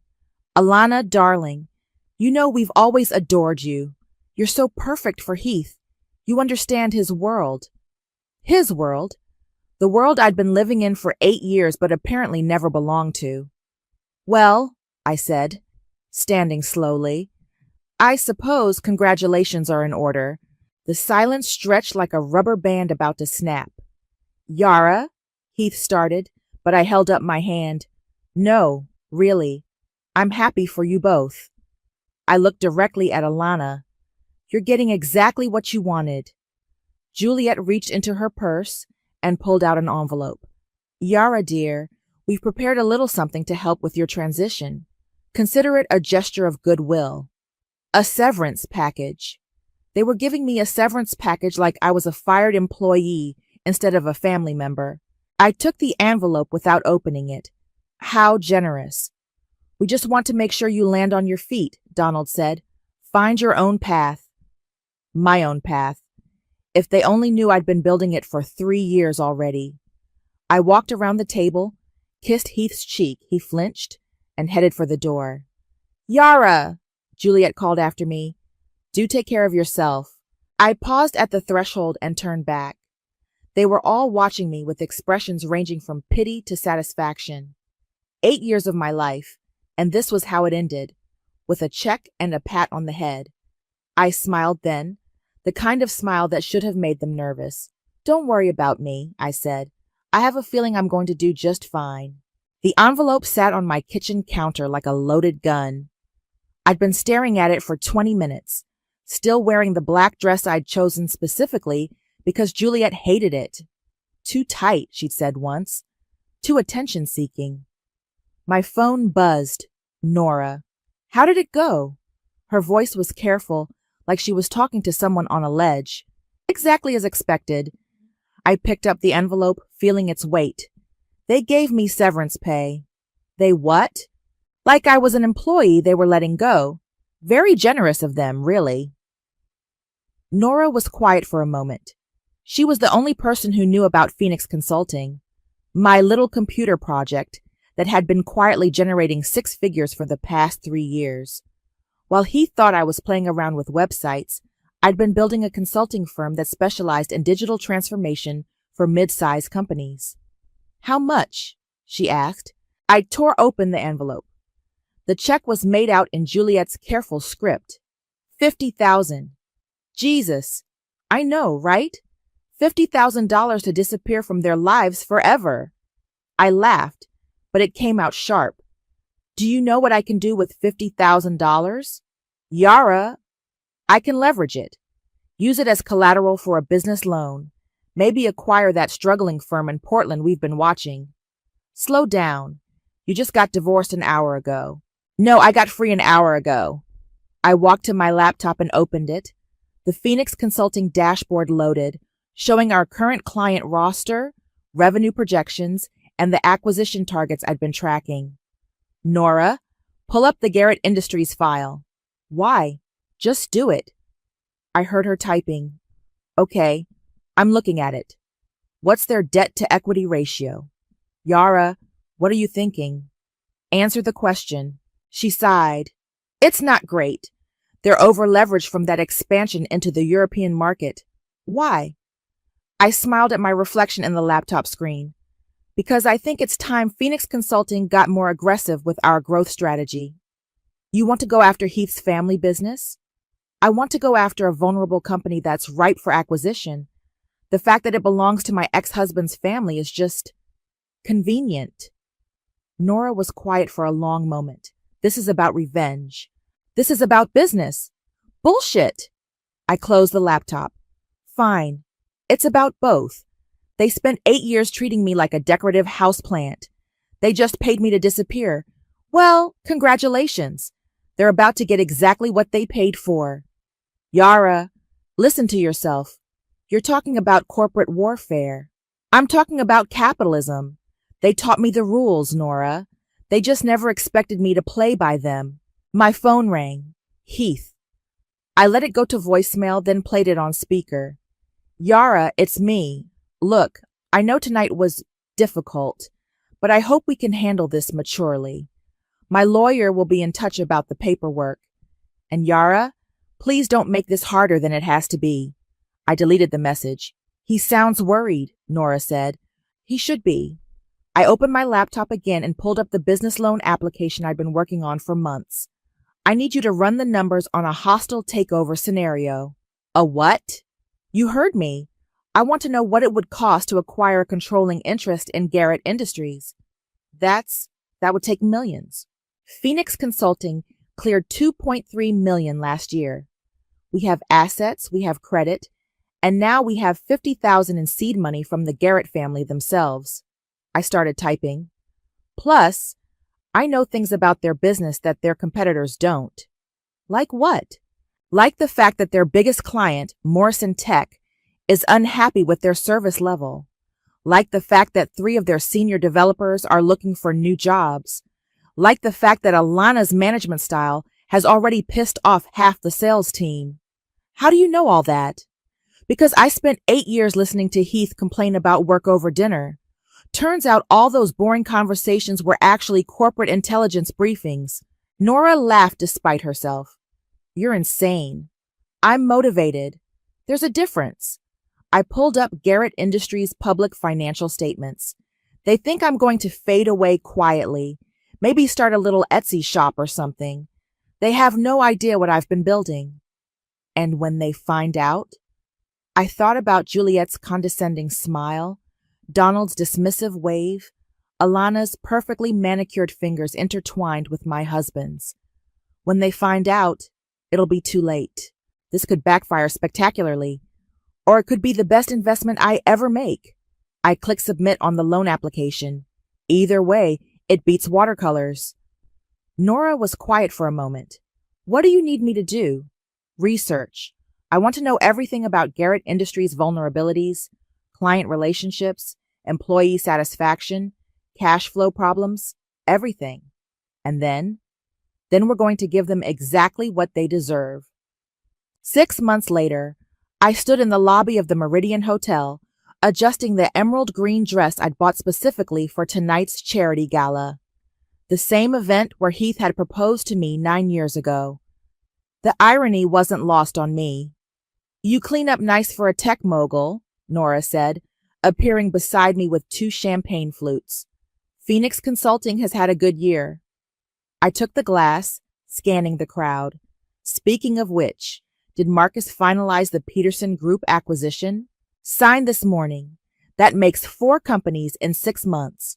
4 strategic acquisitions, each one carefully chosen to position us closer to Garrett Industries' client base. The business loan had come through faster than expected. Apparently, a profitable consulting firm with a spotless credit history was exactly what banks wanted to invest in. There they are, Nora murmured. Heath and Alana stood near the silent auction table, looking every inch the power couple. She wore a black cocktail dress that probably cost more than most people's rent, and he had that confident smile he used to charm investors. They were surrounded by the usual crowd of tech executives and old money socialites. Showtime, I said. We walked over casually, timing it perfectly as the group around them dispersed. Yara? Heath's voice cracked slightly. I didn't expect to see you here. The Children's Hospital fundraiser? I've been coming for years. I smiled warmly. You look well, Heath. Marriage suits you. Alana stepped closer to him, her hand finding his arm. Yara, how lovely to see you. How are you adjusting? Wonderfully, actually. I've been keeping busy. Still doing your computer thing? Heath asked, and I caught the slight condescension in his tone. Something like that. I sipped my champagne. Congratulations on the Morrison Tech renewal, by the way. I heard it was touch and go for a while. Heath's smile faltered. Morrison Tech was Garrett Industries' biggest client, and their contract renewal had been a nightmare. How would I know that? Business is good, he said carefully. I'm sure it is. Though I heard through the grapevine that you lost the Hartwell account last month. That must have stung. Alana's eyes narrowed. You seem remarkably well informed about our business. Oh, you know how it is in tech. Everyone talks. I turned to Heath. I actually ran into David Kim from your development team last week. He mentioned he's exploring new opportunities. Heath went pale. David Kim was their lead developer, and if he was job hunting, that was a problem. Where did you run into David? Alana asked. At a networking event. Phoenix Consulting has been expanding rapidly. We're always looking for top talent. Phoenix Consulting? Heath repeated. My company. We specialize in digital transformation for mid-market firms. It's been quite successful, actually. The silence stretched uncomfortably. I could see the wheels turning in both their heads. How successful? Alana asked, her voice tight. Well, we just closed our 4th acquisition this year. Growing fast, you know how it is. A waiter approached with a tray of hors d'oeuvres. I took a small plate, acting completely casual, while Heath and Alana exchanged glances. 4 acquisitions, Heath said slowly. That's impressive. Thank you. We've been particularly focused on companies that serve the enterprise software market. Lots of opportunity there. Alana's grip on Heath's arm tightened. Enterprise software was Garrett Industries' bread and butter. Yara, she said, her voice saccharine, it's wonderful that you found something to keep you busy. Freedom can be such a gift, can't it? No more boring corporate dinners, no more pretending to understand business discussions. There it was. The jab I'd been waiting for. You're absolutely right, I said, smiling brightly. I'm so much happier now that I don't have to pretend anymore. Pretend? Heath asked. To be interested in other people's businesses when I could be building my own. I finished my champagne. Speaking of which, I should go mingle. There are some potential clients here tonight. I started to walk away, then turned back as if I just remembered something. Oh, Heath, you might want to have a conversation with your sales team. I heard through the grapevine that morale is pretty low. Something about management changes not going over well. His face went white. 3 of their top salespeople had quit in the past month, all citing issues with Alana's new performance metrics. How could you possibly know that? Alana snapped. Like I said, everyone talks, especially when they're unhappy. I smiled sweetly. Enjoy the rest of your evening. I walked away, feeling their stares burning into my back. Nora caught up with me near the bar. That was brutal, she whispered. That was just the opening move. I set down my empty glass. Did you see their faces when I mentioned the acquisitions? Alana looked like she wanted to murder you. Good. Let them wonder what I'm really up to. I pulled out my phone and checked the time. The Peterson Group integration should be complete by Monday. That puts us in direct competition with Garrett Industries for the Blackstone contract. The $50 million Blackstone contract? The very one, I smiled. I told you this would be fun. The call came on a Tuesday morning while I was reviewing Phoenix Consulting's quarterly projections. Unknown number, but I answered anyway. Ms. Garrett, this is Tristan Stewart. I'm a senior executive recruiter specializing in tech talent. I nearly choked on my coffee. Tristan Stewart, Alana's brother. The same Tristan who'd been at their wedding, who'd given that toast about family loyalty and shared vision. I'm sorry, but I think you have the wrong number. My name is Yara Blackwood. I legally changed it back to my maiden name 3 months ago, but kept using Garrett for business purposes when it suited me. My apologies. I'm actually calling about Phoenix Consulting. I understand you're the owner. I am. What can I do for you, Tristan? We represent several high-level executives who are exploring new opportunities. Your company has caught their attention. I leaned back in my chair, grinning. Really? What kind of executives? Senior developers, project managers, sales directors, people with extensive experience in enterprise software solutions. People from Garrett Industries. It had to be. That's interesting. We're always looking for top talent. Are these individuals currently employed? Yes, but let's say they're open to the right opportunity. I see. And what makes Phoenix Consulting attractive to them? Growth trajectory, company culture, competitive compensation packages. Your reputation in the industry has been quite impressive lately. My reputation. 6 months ago, nobody in tech knew who I was. Now I was poaching talent from my ex-husband's company through his new sister-in-law's brother. The universe had a sense of humor. I'd be happy to discuss opportunities. Can you tell me more about their backgrounds? I'd prefer to do this in person. Are you available for lunch tomorrow? Absolutely. The Copper Kettle at noon? Perfect. I'll send you the profiles beforehand. After he hung up, I immediately called Nora. You're not going to believe this, I said. Try me. Alana's brother just called. He's headhunting for us. What? Tristan Stewart. He's a recruiter, and he wants to set up meetings between Phoenix and several high-level executives who are looking for new opportunities. From Garrett Industries? Has to be. The timing is too perfect. I pulled up our competitor analysis on my screen. Remember how I mentioned their sales team was unhappy? Looks like the problem is spreading. This could be a trap. Or it could be Christmas morning. Either way, I'm taking the meeting. The next day, I arrived at the Copper Kettle 15 minutes early and chose a corner table with a clear view of the entrance. Tristan walked in exactly at noon. Tall, silver-haired, wearing an expensive suit that screamed old money. He looked like a male version of Alana, all sharp angles and calculated charm. Ms. Blackwood? He extended his hand. Tristan Stewart. Please, call me Yara. I shook his hand, noting the firm grip and the way his eyes assessed me. Thank you for reaching out. We ordered quickly. Salads for both of us. The kind of power lunch meal that said we were too busy for real food. I'll be direct, Tristan said. I have 3 executives who are interested in Phoenix Consulting, all currently employed at Garrett Industries. Garrett Industries? I kept my voice neutral. I'm familiar with them. Solid company. Solid, yes, but experiencing some internal challenges. What kind of challenges? Management restructuring. New policies that aren't sitting well with long-term employees. The kind of growing pains that make talented people reconsider their options. I nodded sympathetically.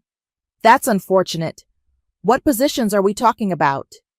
Senior developer, sales director, and VP of client relations. My heart rate spiked.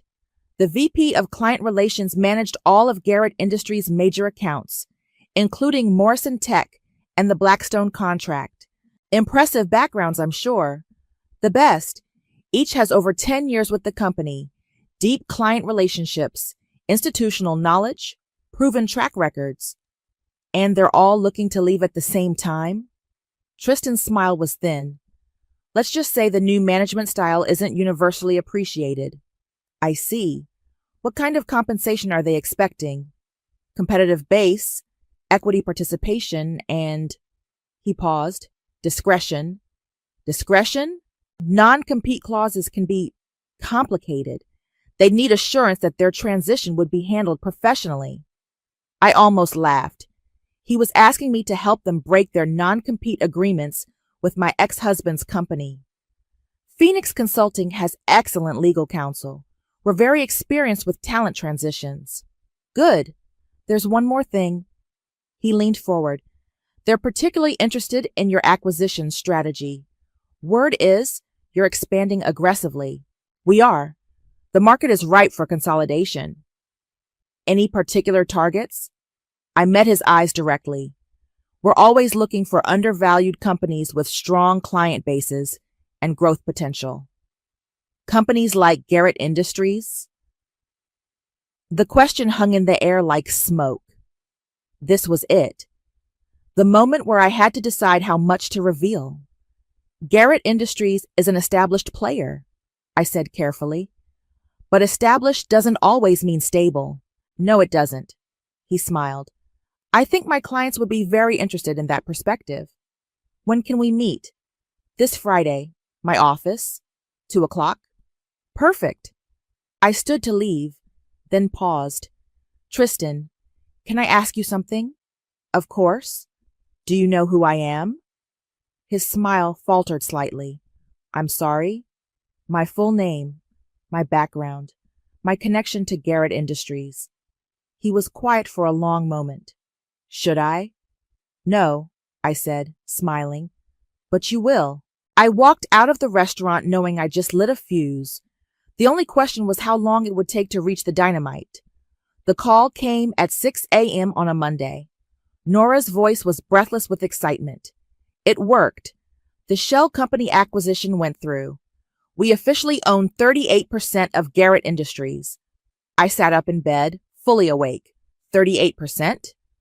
The board meeting is this morning at 10. They have no idea what hit them. 3 months of careful maneuvering had led to this moment. Phoenix Consulting had quietly acquired shares through a network of shell companies and investment firms, each purchase small enough to avoid triggering disclosure requirements.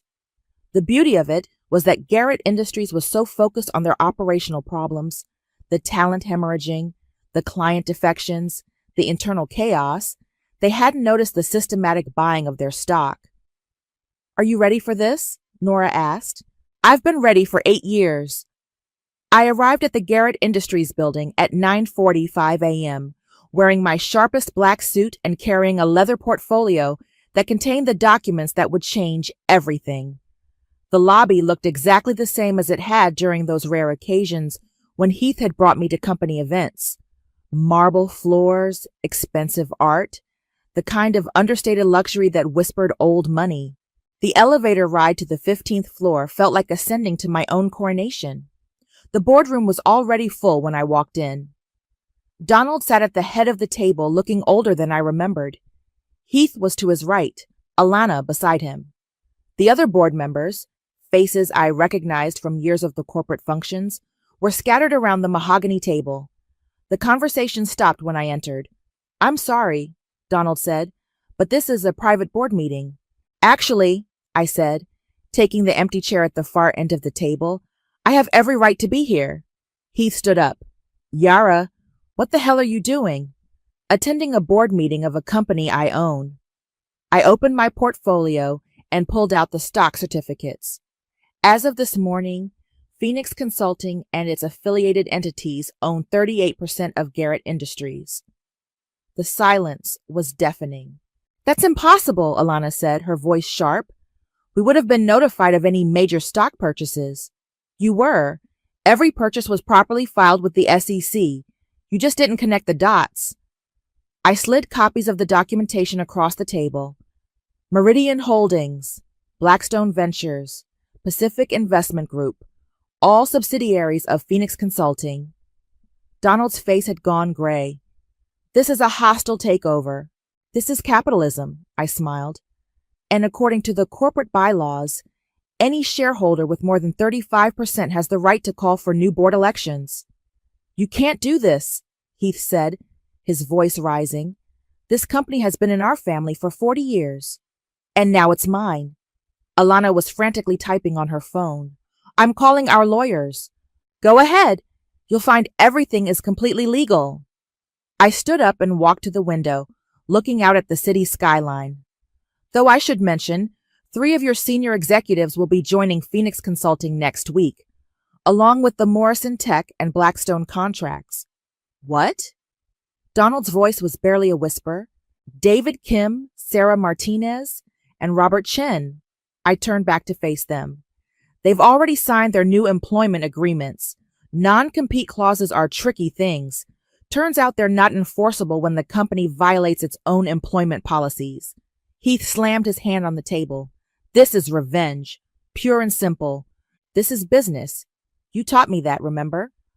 All those dinners where you explained how the real world works, how sentiment has no place in corporate decisions. I walked back to my chair. I was listening. The press will crucify you for this, Alana said. A bitter ex-wife destroying her former family's company?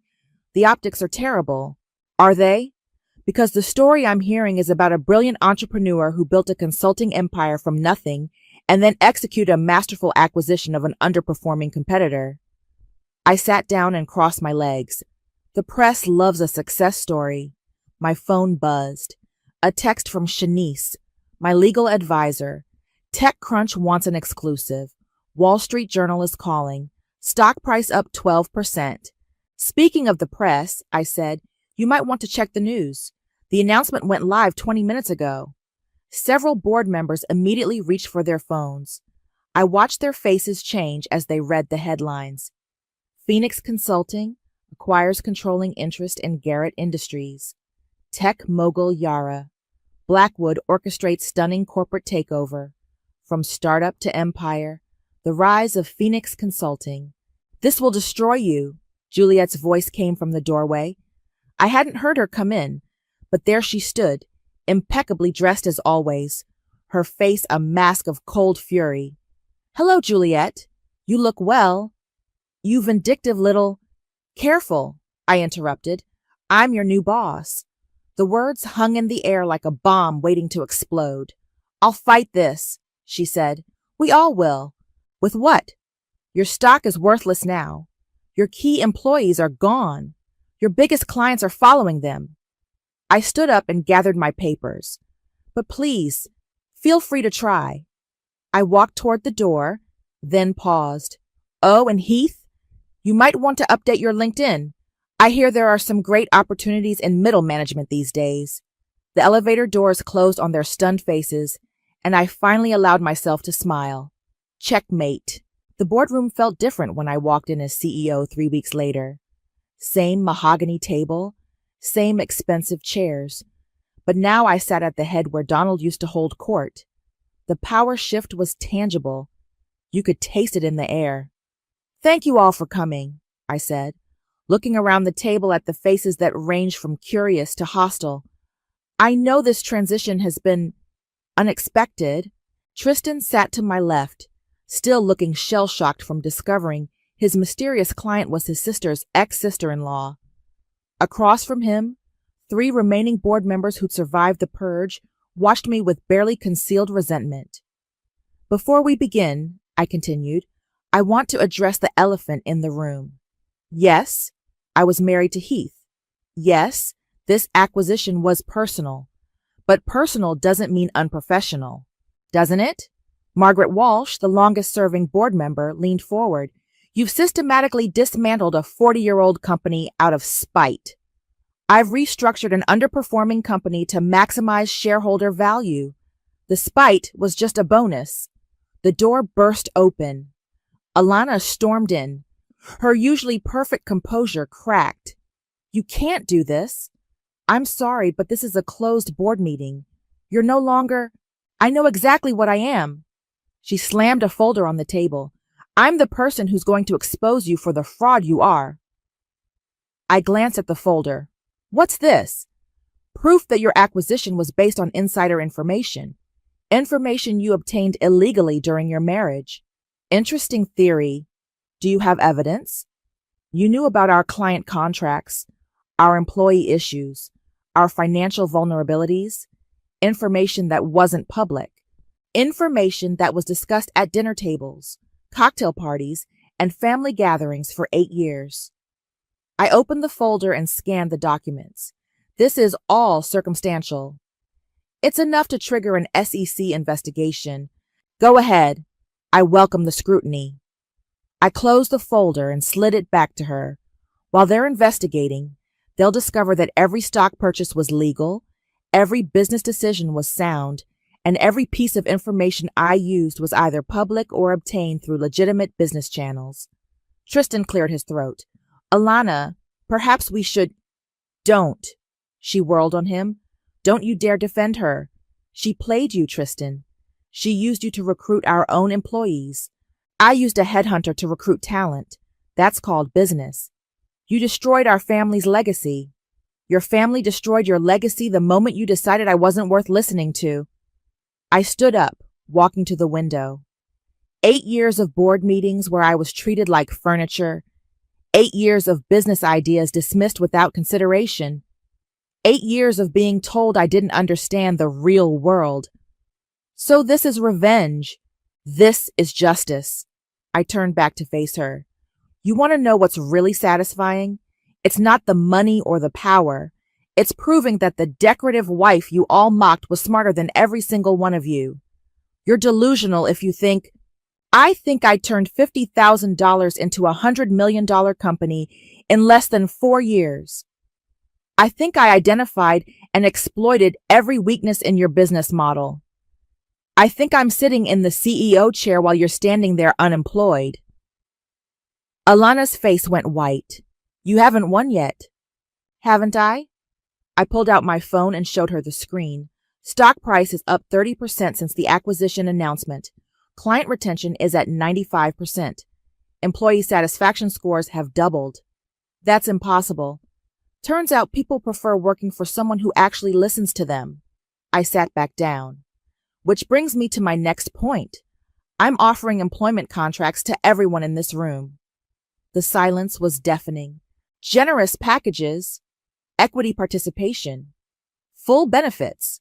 I looked directly at Alana. Everyone except the former executive team. You can't be serious. Dead serious. Tristan, you're a talented recruiter. I could use someone with your connections. Margaret, your institutional knowledge is valuable. Everyone else, there's a place for you here if you want it. And if we don't? Margaret asked. Then you don't. But I'd recommend taking some time to think about it. The job market is tough right now, especially for people with complicated references. Alana laughed bitterly. You really think you can buy everyone? I'm not buying anyone. I'm offering opportunities to people who've been undervalued and underutilized. I looked around the table. How many of your ideas were dismissed by the old management? How many times were you told, that's not how we do things here? I saw recognition flicker across several faces. This company was dying, I continued. Slow, bureaucratic, resistant to change. I'm offering you a chance to be part of something dynamic. Something built on revenge, Alana spat. Something built on competence. I stood up again. The contracts are on your desks. You have 48 hours to decide. Alana headed for the door, then stopped. This isn't over. Yes, it is. You just haven't accepted it yet. After she left, the room was quiet, except for the sound of papers rustling as board members examined their employment offers. Yara, Tristan said quietly, what you've done here, it's unprecedented. It's necessary. I gathered my papers. This company was built on the assumption that success comes from connections and legacy. I'm proving it comes from competence and vision. And revenge? I smiled. That's just the cherry on top. The emergency board meeting was called for 2 p.m. on a Friday. I walked into the conference room to find chaos, raised voices, scattered papers, and Alana standing at the head of the table like she owned the place. What's going on here? I asked. Shareholders revolt, Margaret said grimly. Alana's been rallying the minority shareholders. Alana turned to face me, her smile sharp as a blade. Surprise? Turns out not everyone appreciates your hostile takeover tactics. This is my company now. Is it? Because I've been talking to some very concerned investors, people who think Phoenix Consulting's acquisition was built on fraud and manipulation. I looked around the room. Half the board members were avoiding eye contact. The other half looked like they were watching a tennis match. What exactly are you alleging? Insider trading, market manipulation, breach of fiduciary duty. Alana pulled out a thick folder. I've been busy, Yara. Turns out your perfect little acquisition has some very ugly details. Such as the fact that you used privileged information obtained during your marriage to target our company. Such as the fact that you deliberately destabilized our operations to drive down our stock price before buying in. I sat down slowly. You have proof of this? I have testimony from 3 former employees who say you approached them about leaving Garrett Industries 6 months before your acquisition. I have records showing Phoenix Consulting targeted our clients systematically.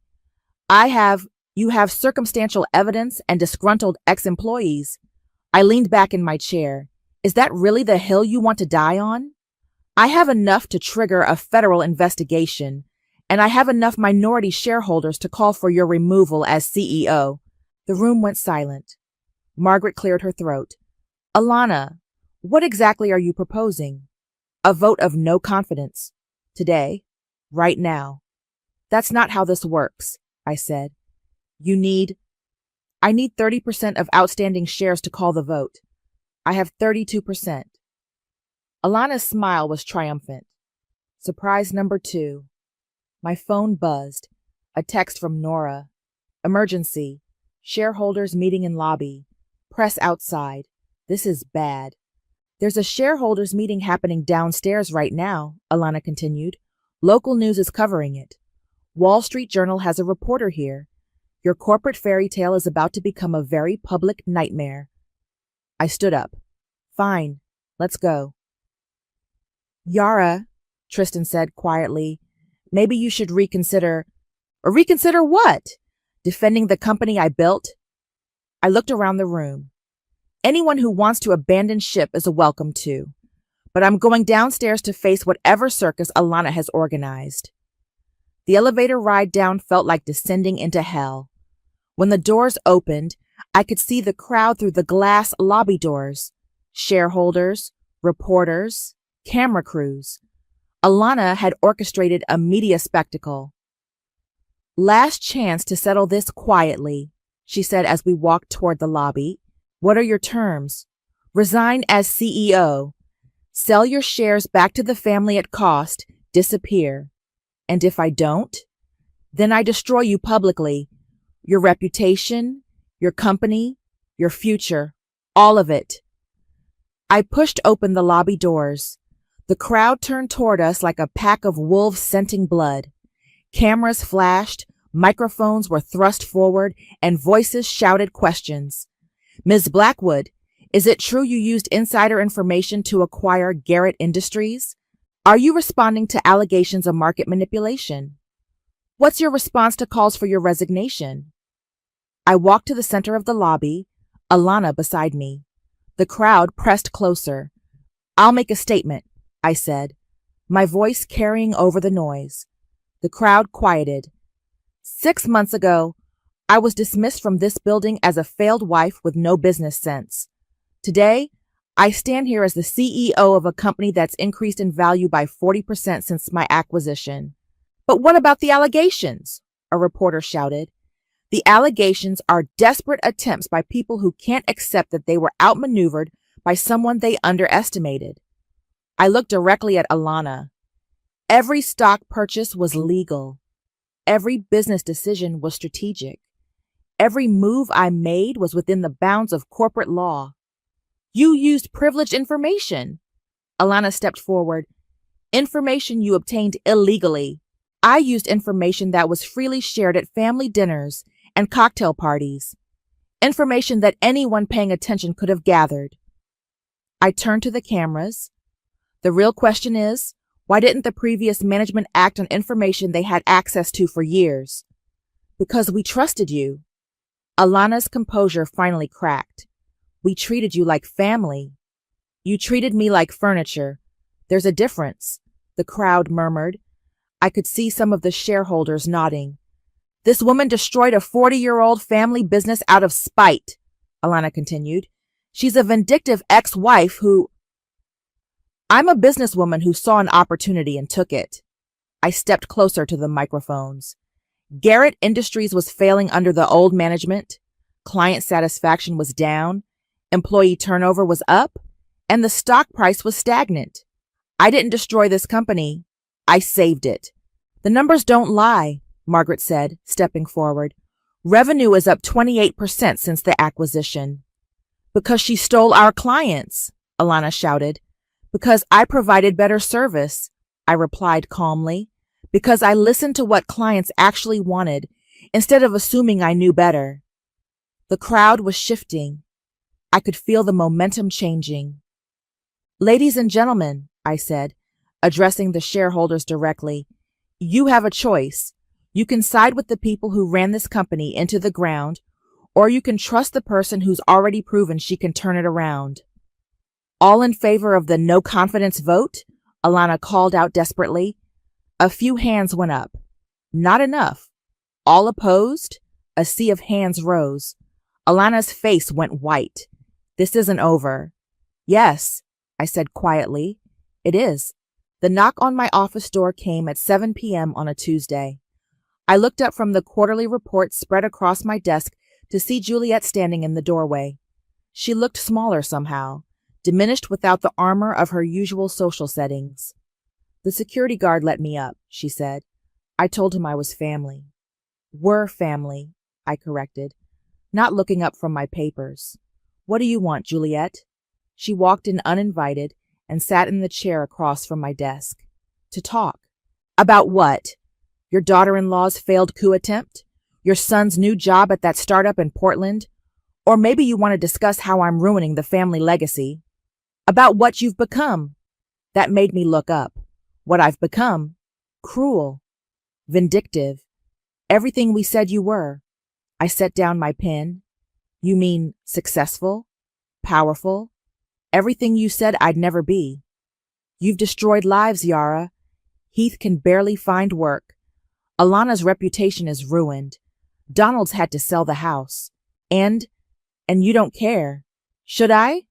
I leaned back in my chair. Did you care when you handed me that severance check? Did you care when you spent 8 years treating me like I was invisible? Juliet was quiet for a moment. We underestimated you. You dismissed me. There's a difference. Fine. We dismissed you. We were wrong. She looked around my office. The corner suite that used to be Donald's, with its floor-to-ceiling windows and view of the city. But this isn't justice. This is revenge. It's both. It's made you into someone I don't recognize. I laughed. You never recognized me to begin with. That was the problem. I'm trying to apologize. No, you're trying to make yourself feel better about losing. I stood up and walked to the window. The city sparkled below us, a constellation of ambition and possibility. You're trying to turn me into the villain so you can sleep at night. Aren't you? The question hung in the air. I turned back to face her. Maybe. But I'm a villain who employs 300 people. A villain who's increased shareholder value by 60%. A villain who actually listens when her employees have ideas. A villain who destroyed a family. A family that destroyed itself. I walked back to my desk. You want to know what's really cruel, Juliet?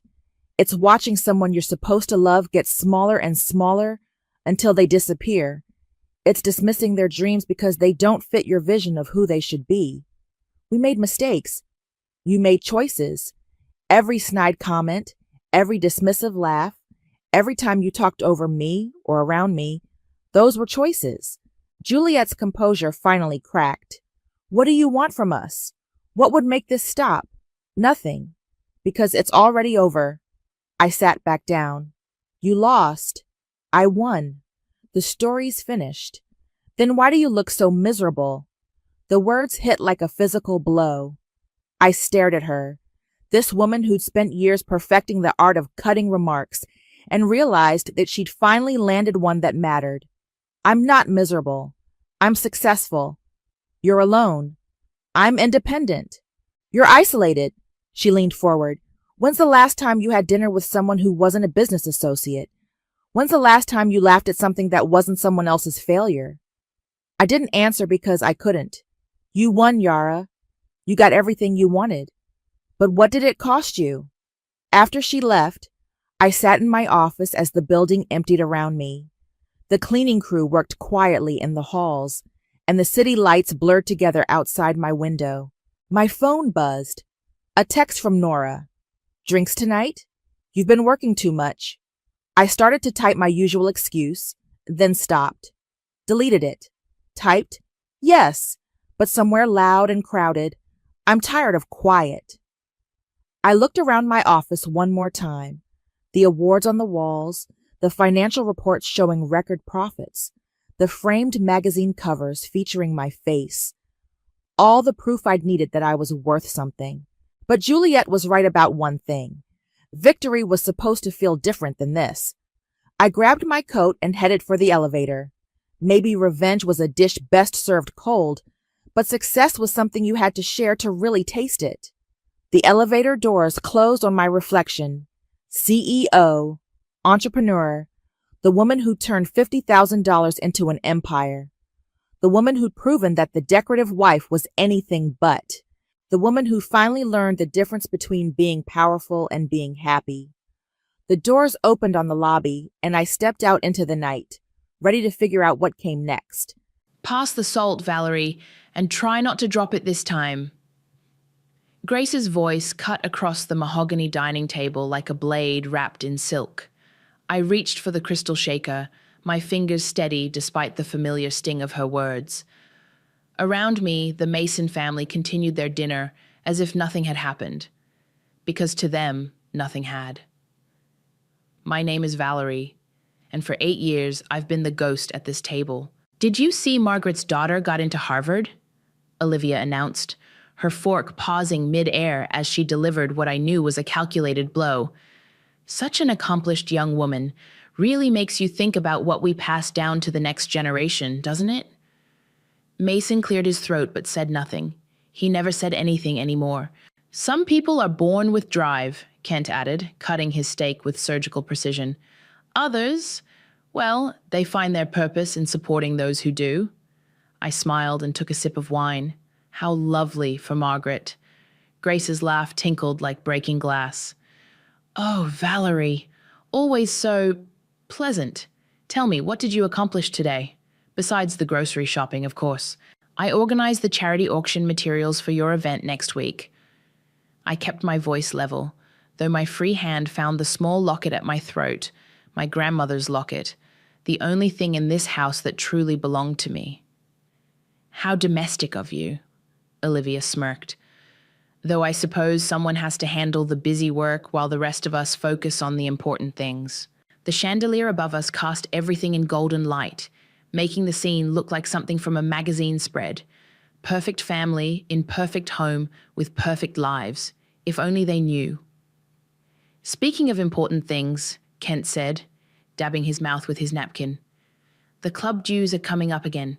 Substantial increase this year, but maintaining our standing is worth every penny. Absolutely, Grace agreed. Image is everything. People judge you by the company you keep, the places you're seen. It's about legacy. Mason finally spoke. The renovation on the east wing should be finished next month. The contractors say it'll add significant value to the property. Wonderful, I said, though nobody was really talking to me. They were talking around me, through me, as if I were a piece of furniture that occasionally needed to be acknowledged. You know, Valerie, Grace continued, her tone shifting to something that might have sounded motherly to an outsider, I was thinking it might be time for you to consider contributing more to the household, financially speaking. The room went quiet except for the soft clink of silverware against china. I mean, she continued, you've been so comfortable here for so many years. Perhaps it's time to think about earning your keep in a more substantial way. Olivia giggled. Maybe she could get a job at the grocery store. She spends enough time there. Now, Kent said, though his eyes held the same cruel amusement as his daughter's. I'm sure Valerie has skills we haven't discovered yet. Hidden talents, perhaps. I set down my wine glass and looked around the table. Mason was studying his plate like it held the secrets of the universe. Olivia was barely containing her laughter. Grace and Kent wore matching expressions of benevolent condescension. Hidden talents, I repeated softly. Yes, I suppose I do have a few of those. Well, we'd love to hear about them sometime, Grace said with false sweetness. When you're ready to share, of course. The conversation moved on to other topics. The upcoming charity gala, Kent's golf tournament, Olivia's latest shopping expedition to New York. I listened and nodded and played my part, the grateful wife who'd married above her station and should be thankful for the crumbs of acceptance thrown her way. But as I sat there, my fingers working the clasp of my grandmother's locket, I thought about secrets, about hidden talents, about the phone calls I'd been having with Evan, my childhood friend who managed certain financial arrangements for me. You know what? Grace said suddenly, as if struck by inspiration. I think it's almost time for our dear Valerie to really earn her place at this table. The way she said it made my blood run cold. Not because I was afraid, but because I recognized the tone. It was the same one she'd used before every other humiliation she'd orchestrated over the years. Mason's hand tightened around his fork, and for just a moment, our eyes met across the table. In that instant, I saw something that looked almost like guilt. Almost, but not quite enough to matter. The next morning, Grace cornered me in the kitchen while I was loading the dishwasher. Valerie, darling, we need to discuss the arrangements for Saturday's gathering. I looked up from the crystal glasses I was carefully placing in the rack. Of course, what can I do to help? Well, it's quite a special occasion. Kent's business associates will be there, along with some very important families from the club. She paused, studying her manicured nails. We need everything to be absolutely perfect. I understand. Do you? Her voice sharpened slightly. Because this isn't just any dinner party. These are people who matter, Valerie. People who can make or break reputations with a single conversation. Mason walked in, already dressed for work in his expensive suit. He kissed Grace's cheek but barely glanced at me. Morning, Mother. Everything set for Saturday? Just going over the details with Valerie. Grace's smile was razor-thin, making sure she understands how crucial this evening is for our family. Good. Mason poured himself coffee from the machine I'd prepared earlier. The Hendersons will be there, and potentially the Blackwells. We can't afford any missteps. The way he said it made it clear who he expected those missteps to come from. I'll make sure everything runs smoothly, I said quietly. See that you do. Mason headed for the door, then stopped. Oh, and Valerie, wear something appropriate. Not that blue dress you wore to the Whitman's party. After he left, Grace lingered in the kitchen, watching me finish the dishes. You know, dear, I've been thinking about our conversation last night, about you contributing more meaningfully to this family. My hands stilled on the plate I was drying. What did you have in mind? Well, Saturday's gathering might be the perfect opportunity to discuss your future role here. She smiled, but it didn't reach her eyes. Kent has some ideas about how you might better serve the family's interests. Before I could respond, Olivia breezed in wearing yoga clothes that probably cost more than most people's monthly rent. Are we talking about Valerie's big moment? She grabbed a green smoothie from the fridge. This is going to be so interesting. What big moment? I asked. Olivia and Grace exchanged a look that made my stomach clench. Oh, nothing too dramatic, Grace said airily. Just a little clarification of expectations. You'll see. They left me standing in the kitchen, my mind racing. I pulled out my phone and saw a text from Evan. Coffee later, we should talk. I typed back quickly. Can't today, family stuff, but soon. His response came immediately. Everything okay? You sound stressed. I stared at the screen for a long moment before typing. Just the usual Mason family drama. I'll call you after Saturday. Ready when you are, he replied, and something about those 4 words sent a chill down my spine. That afternoon, I found myself in the attic, going through old photo albums. There was one from our wedding, Mason and me looking so young and hopeful. His family stood behind us in the photos, all smiles for the camera, but I remembered how Grace had whispered to Kent during the reception, well, at least she's pretty enough. Hopefully she'll learn her place quickly. I'd thought she was joking then. The sound of voices downstairs pulled me from my memories. I crept to the top of the stairs and listened. Everything's arranged for Saturday, Kent was saying. Helen will have the papers ready. And you're sure this is the right approach? That was Mason, sounding uncertain. Son, sometimes you have to make difficult decisions for the good of the family, Kent replied. We've been more than generous, but generosity has its limits. What if she refuses? Olivia's voice carried up the stairs. She won't, Grace said confidently. Where would she go? What would she do? She has nothing without us. Still, we should be prepared for resistance, Kent added. That's why we're doing this publicly. Harder to make a scene when there are witnesses. My blood turned to ice. Whatever they were planning for Saturday, it wasn't going to be pleasant. I spent the rest of the week watching them, the hushed conversations that stopped when I entered a room, the way Mason avoided eye contact, the satisfied smirks Olivia kept throwing my way. Friday night, as I was arranging flowers for the next day's event, my phone buzzed. Evan, last chance to talk before your big family gathering. Something's got you spooked. I looked around the empty dining room, at the perfectly set table, at the life I'd built that was apparently about to come crashing down. Tomorrow night, I typed back. After everything's over, I have a feeling things are about to change. Ready when you are, came his reply again.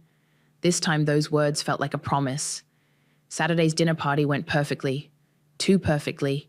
The guests praised the food, complimented the decor, and made all the right noises about what a lovely home we had.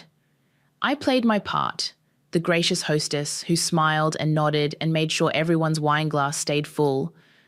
But I felt like I was watching myself from outside my body, going through the motions while waiting for the other shoe to drop. Valerie, dear, Grace appeared at my elbow as I was clearing dessert plates. Could you join us in Kent's study? There's something we need to discuss. My hands didn't shake as I set down the plates. Of course. Let me just... Now, please. Her voice was steel wrapped in velvet. I followed her down the hallway, past the family portraits that had never included me, toward Kent's study. The door was already open, and I could see people inside. The family was there, Kent behind his massive desk, Mason standing by the window, Olivia perched on the leather sofa with her phone in her hand. But there were others too. A woman I didn't recognize sat in one of the chairs, a briefcase open beside her. A man with a notary stamp waited nearby. Valerie, come in, Kent said, his voice unusually formal. I'd like you to meet Helen, our family attorney. The woman stood and extended her hand. Mrs. Mason, I've heard so much about you. I shook her hand, my eyes scanning the room. Everyone looked nervous except Olivia, who was practically vibrating with excitement. Please sit down, Helen gestured to the chair across from her. I remained standing. What's this about? Kent cleared his throat. Well, Valerie, as you know, this family has certain responsibilities, obligations to maintain our standing, our legacy. Okay. And sometimes, Grace added, moving to stand beside her husband, difficult decisions must be made to protect what we've built. Helen opened her briefcase and pulled out a thick stack of papers. Mrs. Mason, we need you to sign these documents. What are they? A relinquishment of your marital rights to this property, Helen said matter-of-factly. In the event of divorce or separation, you would have no claim to the family home or its contents. The words hit me like a physical blow. I looked around the room, at Kent's satisfied expression, at Grace's cold smile, at Mason who was staring out the window like a coward. You want me to sign away my rights to my own home? It's not really your home, though, is it? Olivia piped up, her phone now openly recording. I mean, you didn't pay for it. You didn't earn it. Olivia, Mason said sharply, but he still wouldn't look at me. What? It's true. She shrugged. We're just protecting family assets. It's nothing personal. Nothing personal? I laughed, and the sound was bitter even to my own ears. You ambush me with lawyers and notaries after a dinner party, and it's nothing personal? Valerie, Kent's voice was patronizing, you're being dramatic. This is simply a precautionary measure. Good families protect their wealth. Their wealth, I repeated slowly. Yes, Grace said firmly. Mason's inheritance, the family trust, generations of careful planning. We can't have it all disappear because of unfortunate circumstances. Helen pushed the papers toward me. If you could just sign here and initial there. I looked down at the documents. Pages and pages of legal language, but the meaning was crystal clear. They wanted me to have nothing, to be nothing. And if I refuse? The room went silent. Kent and Grace exchanged a look. Well, Kent said slowly, that would be unfortunate for everyone involved. People might start asking questions, Grace added, about why you're being so unreasonable, about what you might be hiding. Are you threatening me? We're protecting our family, Kent said, by any means necessary. Mason finally turned from the window. His face was pale, his hands trembling slightly. Valerie, please, just sign the papers. It doesn't have to be difficult. I stared at my husband, this man I'd loved, supported, stood by for 8 years. The man who was now asking me to sign away my security, my future, my dignity. You're not going to defend me, are you? I asked him quietly. He opened his mouth, then closed it. His silence was answer enough. I walked over to the desk and picked up the pen. The room held its collective breath. You know what? I said, looking around at their expectant faces. Thank you. Thank you? Grace frowned. Yes, I signed my name with a flourish on every page, every line, every initial. Thank you for finally showing me exactly who you all are. I set the pen down and smiled at their confused expressions. This has been incredibly clarifying. Helen gathered the papers quickly. Well, that's all we need. I walked toward the door, then paused and turned back. Oh, and Grace? You're absolutely right about one thing. Good families do protect their wealth. The look of triumph on her face made what was coming next even sweeter. I went straight to my bedroom and locked the door. My hands were steady as I pulled out my laptop and opened my email. The cursor blinked in the empty message field. I typed Evan's address and paused, my fingers hovering over the keys. Then I wrote, "It's time. Dissolve everything. Transfer it all to the new account we discussed. Do it tonight." I hit send before I could second-guess myself. My phone rang within minutes. "Val, are you sure about this?" Evan's voice was concerned but not surprised. We'd talked about this possibility for months. "I'm sure." What happened? I told him about the ambush, the papers, the lawyers, about Mason's silence and Olivia's smirking phone recording. Jesus, Val, I'm sorry. Don't be. You warned me this might happen eventually. I did, but I hoped I was wrong. He paused. You know there's no going back from this, right? Once I dissolve the trust. I know. The family will lose everything, the house payments, the club memberships, Olivia's credit cards, Kent's business expenses. All of it was coming from your grandmother's trust. I know, I repeated. They have no idea, do they? I laughed and it felt good. None whatsoever. How long do you want me to give them? How long will it take for everything to bounce? The automatic payments will start failing Monday morning. Credit cards will be declined by Tuesday. The club will probably call about overdue fees by Wednesday. Perfect. Val, Evan's voice was gentle. Are you okay? Really? I looked around the bedroom I'd shared with Mason for 8 years, at the photos on the dresser of happier times that now felt like lies, at the jewelry box full of gifts that were probably bought with my own money. I'm better than okay, Evan. I'm free. After we hung up, I made myself a cup of tea and sat in the kitchen. The house was quiet. The family had probably gone to celebrate their victory with expensive brandy in Kent's study. My laptop chimed with email notifications, confirmations from the bank, transfer receipts, account closures, $43 million, moving from one account to another with a few clicks. My grandmother's fortune, carefully invested and grown over the years, finally coming home to me. I thought about the day she died, how she'd gripped my hand with surprising strength. Promise me something, Valerie, she'd whispered. Don't let anyone take advantage of your kindness. The money is yours, but keep it secret until you're sure who deserves your trust. I promise, Grandma. And if anyone ever tries to make you feel small, remember, you have the power to choose your own path. I'd kept that promise for 5 years.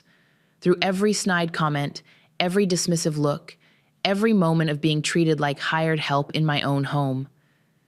My phone buzzed with a text from Mason. "Where are you? Come have a drink with us." I typed back, "I'm tired. Going to bed early.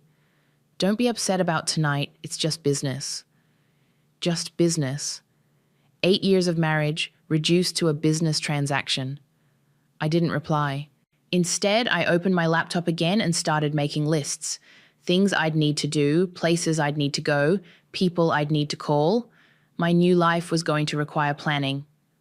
Around midnight, I heard Mason come upstairs. He tried the bedroom door, found it locked. "Val, come on, open up." I didn't answer. "Look, I know tonight was difficult, but you have to understand, my family has expectations, responsibilities. Still nothing from me. We can talk about this tomorrow, okay? When you've had time to process everything." His footsteps retreated down the hall toward the guest room. I lay in bed, staring at the ceiling, listening to the house settle around me. In a few hours, the sun would rise on a very different world for the Mason family. My phone lit up with one final message from Evan. "It's done. All accounts closed, trust dissolved, funds transferred. Sweet dreams, Val." I smiled in the darkness and closed my eyes. For the first time in years, I slept peacefully. Sunday morning, I woke up early and made coffee. The house was still quiet, the family probably sleeping off their celebration from the night before. I sat at the kitchen table with my laptop, watching the morning news, waiting. At 8:47 a.m., my phone rang. Unknown number. "Hello? Mrs. Mason? This is David from First National Bank. I'm calling about some irregularities with your family's accounts." I smiled and took a sip of my coffee. "I'm sorry, but you'll need to speak with my husband about that. This is his family's business, not mine." The show was about to begin. By Monday morning, the cracks were already showing. I was in the kitchen making breakfast when Olivia stormed in, still in her pajamas, waving her phone like a weapon. "My card got declined at Starbucks. Do you know how embarrassing that is?" Grace appeared behind her, fully dressed but looking frazzled. "The bank called 3 times this morning, something about insufficient funds, which is ridiculous." Mason rushed in, already dressed for work, his tie crooked. "Has anyone seen my briefcase? I can't find—" He stopped when he saw his mother and sister. "What's wrong?" "Everything's wrong," Olivia snapped. "My credit cards aren't working, Mom's having issues with the bank, and the automatic payment for my car lease bounced." "That's impossible," Mason said, but his voice wavered.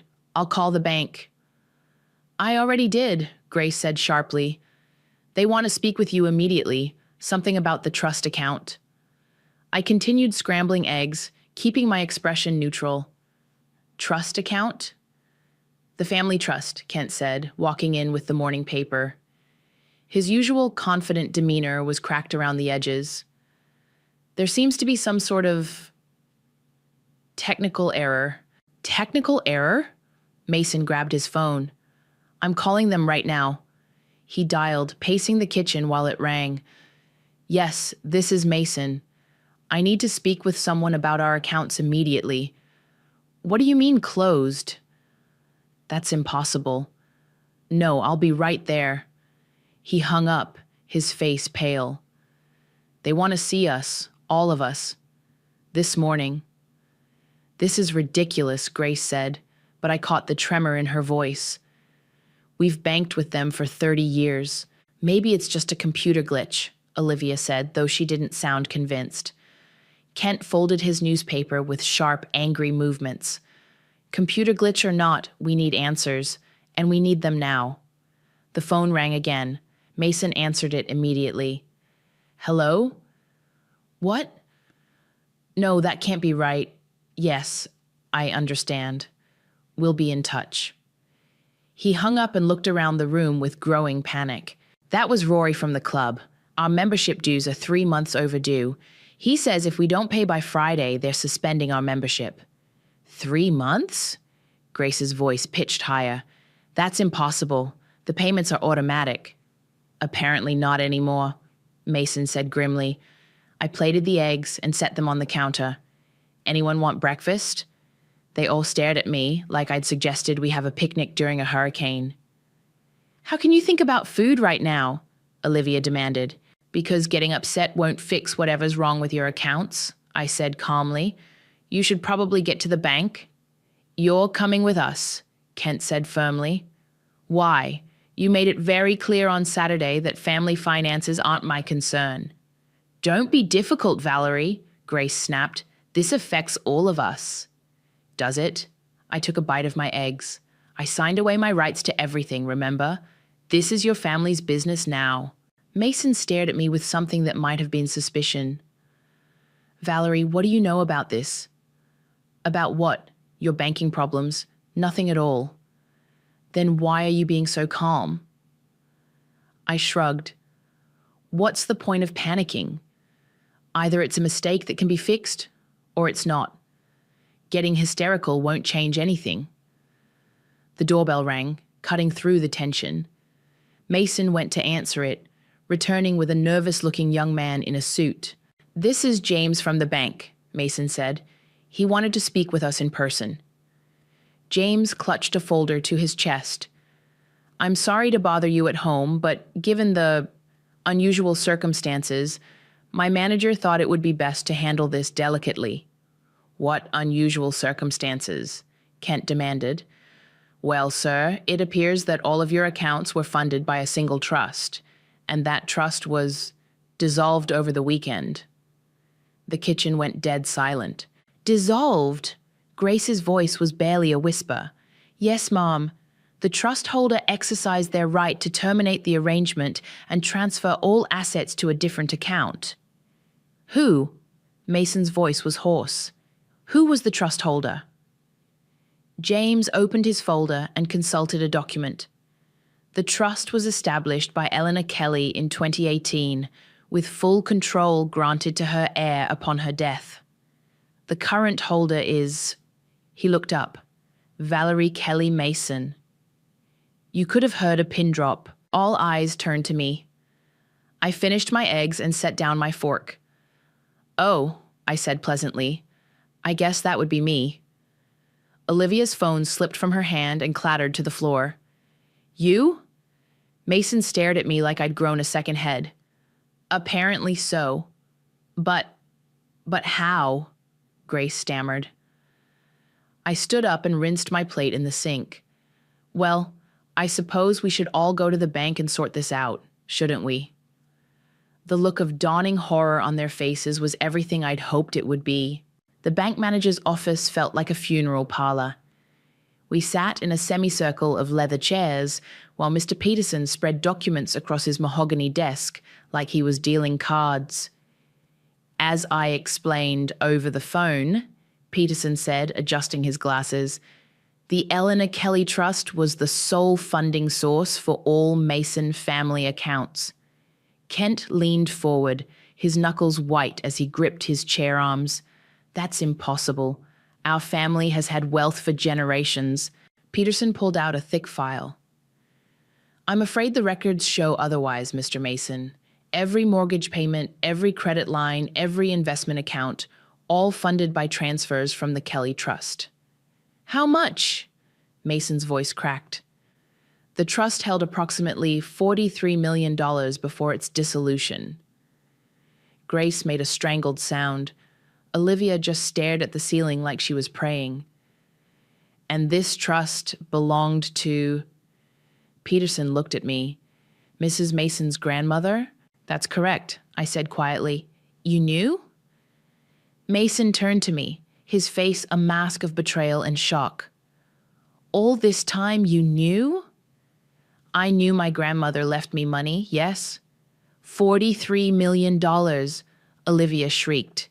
You've been sitting on $43 million while you what?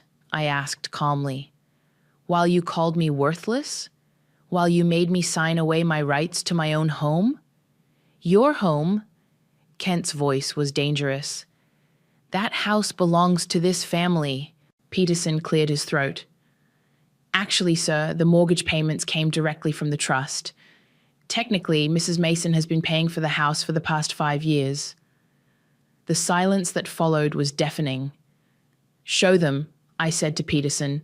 He pulled out another stack of papers.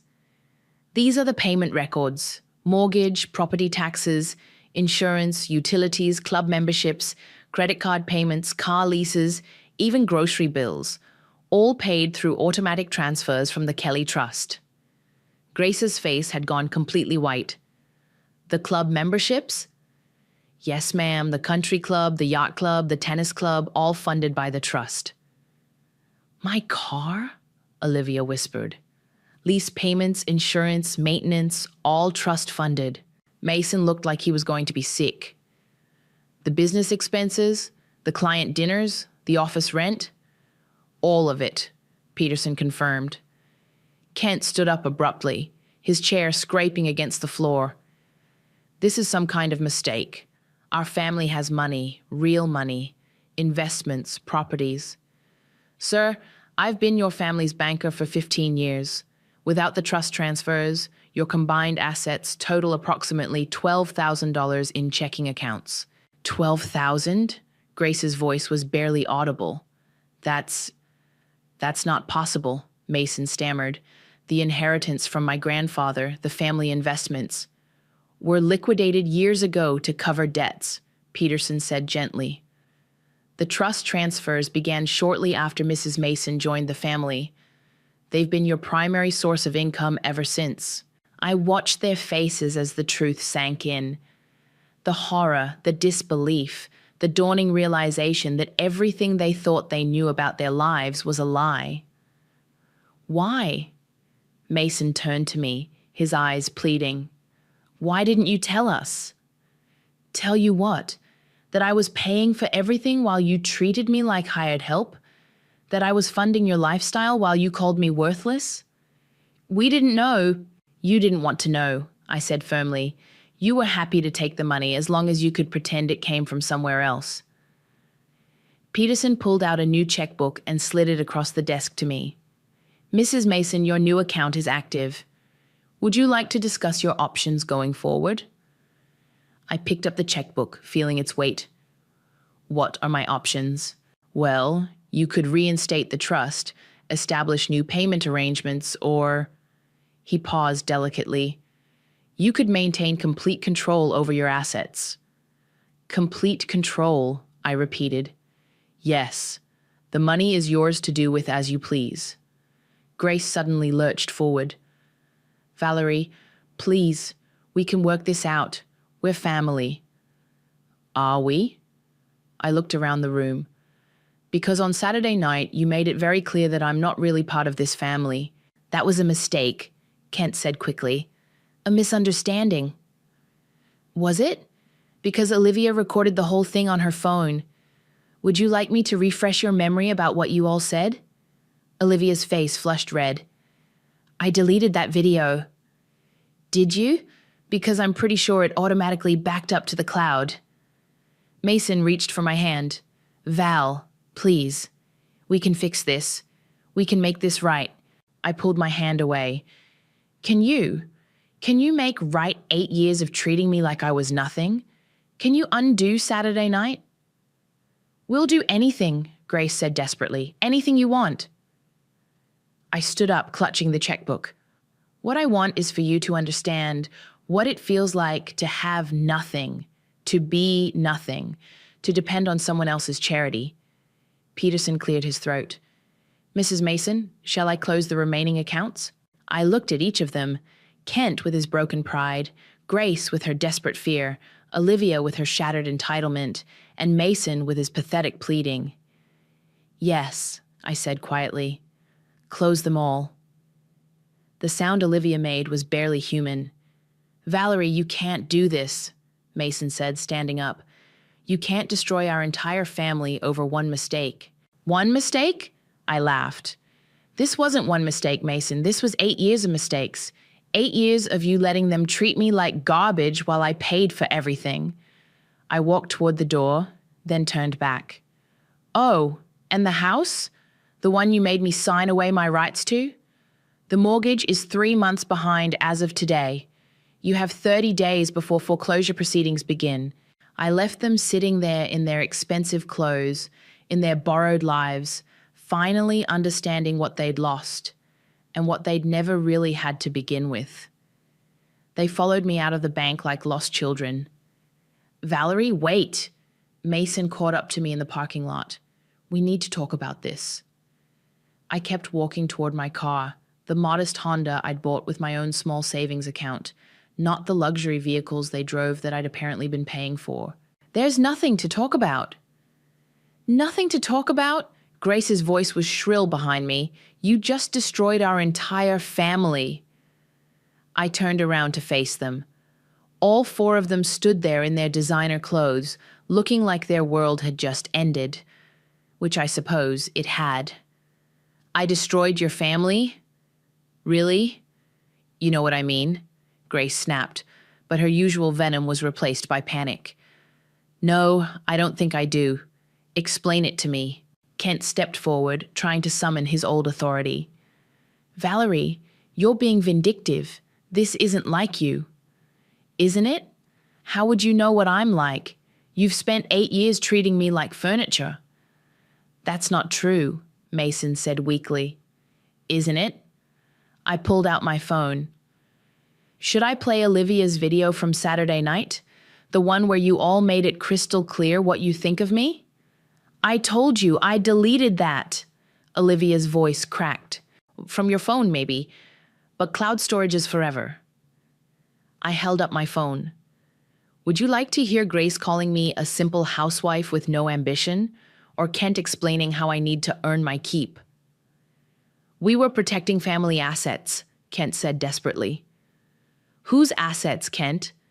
Because apparently they were my assets all along. Mason grabbed my arm. Val, please, I love you. We can work through this. I looked down at his hand on my arm, then back at his face. You love me? You love me so much that you stood there silent while your family humiliated me? You love me so much that you asked me to sign away my security? I was trying to keep the peace. You were being a coward. I shook off his grip. You've been a coward for 8 years, Mason. Every time they insulted me, every time they dismissed me, every time they made me feel small, you said nothing. I didn't know about the money. The money doesn't matter. My voice rose, and I saw other people in the parking lot turning to look. This isn't about money, Mason. This is about respect. This is about how you let your family treat your wife. Grace stepped closer, her mask of superiority finally cracking. Valerie, please. We made mistakes, but we're family. Families forgive each other. Are we family, Grace? Because on Saturday you made it very clear that I'm not really a Mason, that I don't belong, that I'm just some charity case you've been tolerating. That's not what we meant. That's exactly what you meant. I looked at each of them. You want to know the truth? I've been waiting for this moment for years, waiting for you to push me too far, waiting for you to show your true colors. You planned this, Kent said, his voice filled with dawning horror. I prepared for it. There's a difference. I smiled coldly. My grandmother warned me about people like you, people who would take advantage of my kindness and mistake it for weakness. Your grandmother, Olivia spat. That bitter old woman poisoned you against us from the beginning. My grandmother was the only person who ever truly loved me. Unlike this family, she wanted me to be strong, to stand up for myself. So, you're going to let us lose everything? Mason's voice broke. The house? The club memberships? Everything we've worked for? Everything you've worked for? I laughed, and it sounded harsh even to my own ears. Mason, you haven't worked for anything in 8 years. None of you have. You've been living off my inheritance while treating me like I was worthless. We'll change, Grace said desperately. We'll treat you better. We'll include you more. Include me in what? In my own life? In decisions about my own money? I shook my head. It's too late for that, Grace. Please, Mason whispered. Don't do this. Don't destroy us. I looked at him, really looked at him. The man I'd married, the man I'd loved, the man who'd stood by and watched his family tear me apart piece by piece. I'm not destroying you, Mason. I'm just stopping the payments. If that destroys you, maybe you should ask yourself what you built your life on. I got in my car and rolled down the window. Oh, and one more thing. I'm filing for divorce. You'll be hearing from my lawyer. As I drove away, I could see them in my rearview mirror, standing in the parking lot like survivors of a natural disaster, finally understanding that their perfect world had been built on sand, and that the tide had finally come in. The coffee shop was busy, filled with the usual Tuesday morning crowd. I sat in the corner booth, watching Evan approach with 2 lattes and a satisfied grin. So, he said, sliding into the seat across from me, I heard the Mason house went into foreclosure yesterday. Did it? I sipped my coffee, trying to look innocent. Don't play coy with me, the whole town's talking about it. Kent Mason working at the hardware store, Grace cleaning houses, Olivia moved back in with her parents. He leaned forward. How does it feel? Before I could answer, my phone buzzed. Text message from an unknown number. Aunt Valerie? It's Hazel. Can we talk? I showed Evan the screen. Mason's niece. She's 17. The one who was always nice to you? The only one. I typed back. Of course. When and where? Now? I'm outside the coffee shop. I looked up and saw her through the window, tall, awkward, clutching a backpack like a lifeline. She looked nothing like the rest of the Mason family. There was something genuine about her that they'd never managed to crush. Send her in, I told Evan. Hazel approached our table nervously, her eyes red-rimmed like she'd been crying. Hi, Valerie. She glanced at Evan uncertainly. This is Evan, my friend. You can talk freely. I gestured to the empty chair. Sit. She perched on the edge of the seat like she might bolt at any moment. I wanted to apologize. For my family. For everything they did to you. Hazel, you don't need to. Yes, I do. Her voice was stronger now. I was there Saturday night. I saw what they did. It was horrible. Evan raised an eyebrow but said nothing. I tried to tell my mom it was wrong, but she said I didn't understand family business. Hazel's hands twisted in her lap. But I do understand. They treated you terribly, and you were paying for everything the whole time. How much do you know? Everything. Mom's been crying for days, talking about how we're going to lose the house, how I might not be able to go to college. She looked up at me with eyes that reminded me of Mason when I first met him, before his family poisoned him. But that's not your fault. That's theirs. What do you want from me, Hazel? Nothing. The answer came quickly, firmly. I just wanted you to know that not everyone in the family is like them.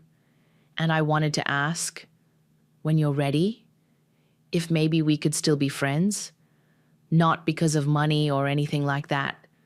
Just because I always liked you. Something tight in my chest loosened. I'd like that. Really? Really, but I have one condition. Her face fell. What? You have to promise me you won't let them turn you into them. Don't let their bitterness poison you. I won't. I'm going to community college in the fall, getting my own job, my own life. She smiled for the first time since sitting down. I don't want to be like them. After Hazel left, Evan studied my face. You're not done, are you? What do you mean? The revenge. You could have destroyed them completely, but you didn't. You left them with just enough to survive. I thought about it. I didn't want to destroy them. I wanted them to understand what it feels like to have nothing, to depend on others, to be dismissed and looked down on. And now? Now they know. I pulled out my phone and showed him a news article. Local family loses fortune in trust dispute. The photo showed Kent in his hardware store apron, looking defeated. The whole town knows their perfect life was built on someone else's money. That's worse than being broke. That's being humiliated. So, what's next for Valerie Kelly? I smiled at the use of my maiden name. I'm buying a house, small, cozy, completely mine. I'm thinking about going back to school, maybe starting that nonprofit I always dreamed about. And Mason. Mason made his choice 8 years ago. He chose them over me, over and over again. The divorce papers were served this morning. My phone rang. Mason's name on the screen. Aren't you going to answer? I declined the call and turned off the phone. I've heard everything he has to say. Any regrets? I thought about the question seriously, about the years of marriage, the dreams we'd shared, the life I'd thought we were building together. You know what? No regrets. I finished my coffee and stood up. They showed me exactly who they were, Evan. I just finally decided to believe them. And now? Now I get to find out who I am when I'm not trying to earn someone else's approval. I left the coffee shop and walked into the sunshine, my grandmother's locket warm against my chest. For the first time in 8 years, I had nowhere I had to be, no one I had to please, no role I had to play. I was finally free to write my own story. And it was going to be a good one.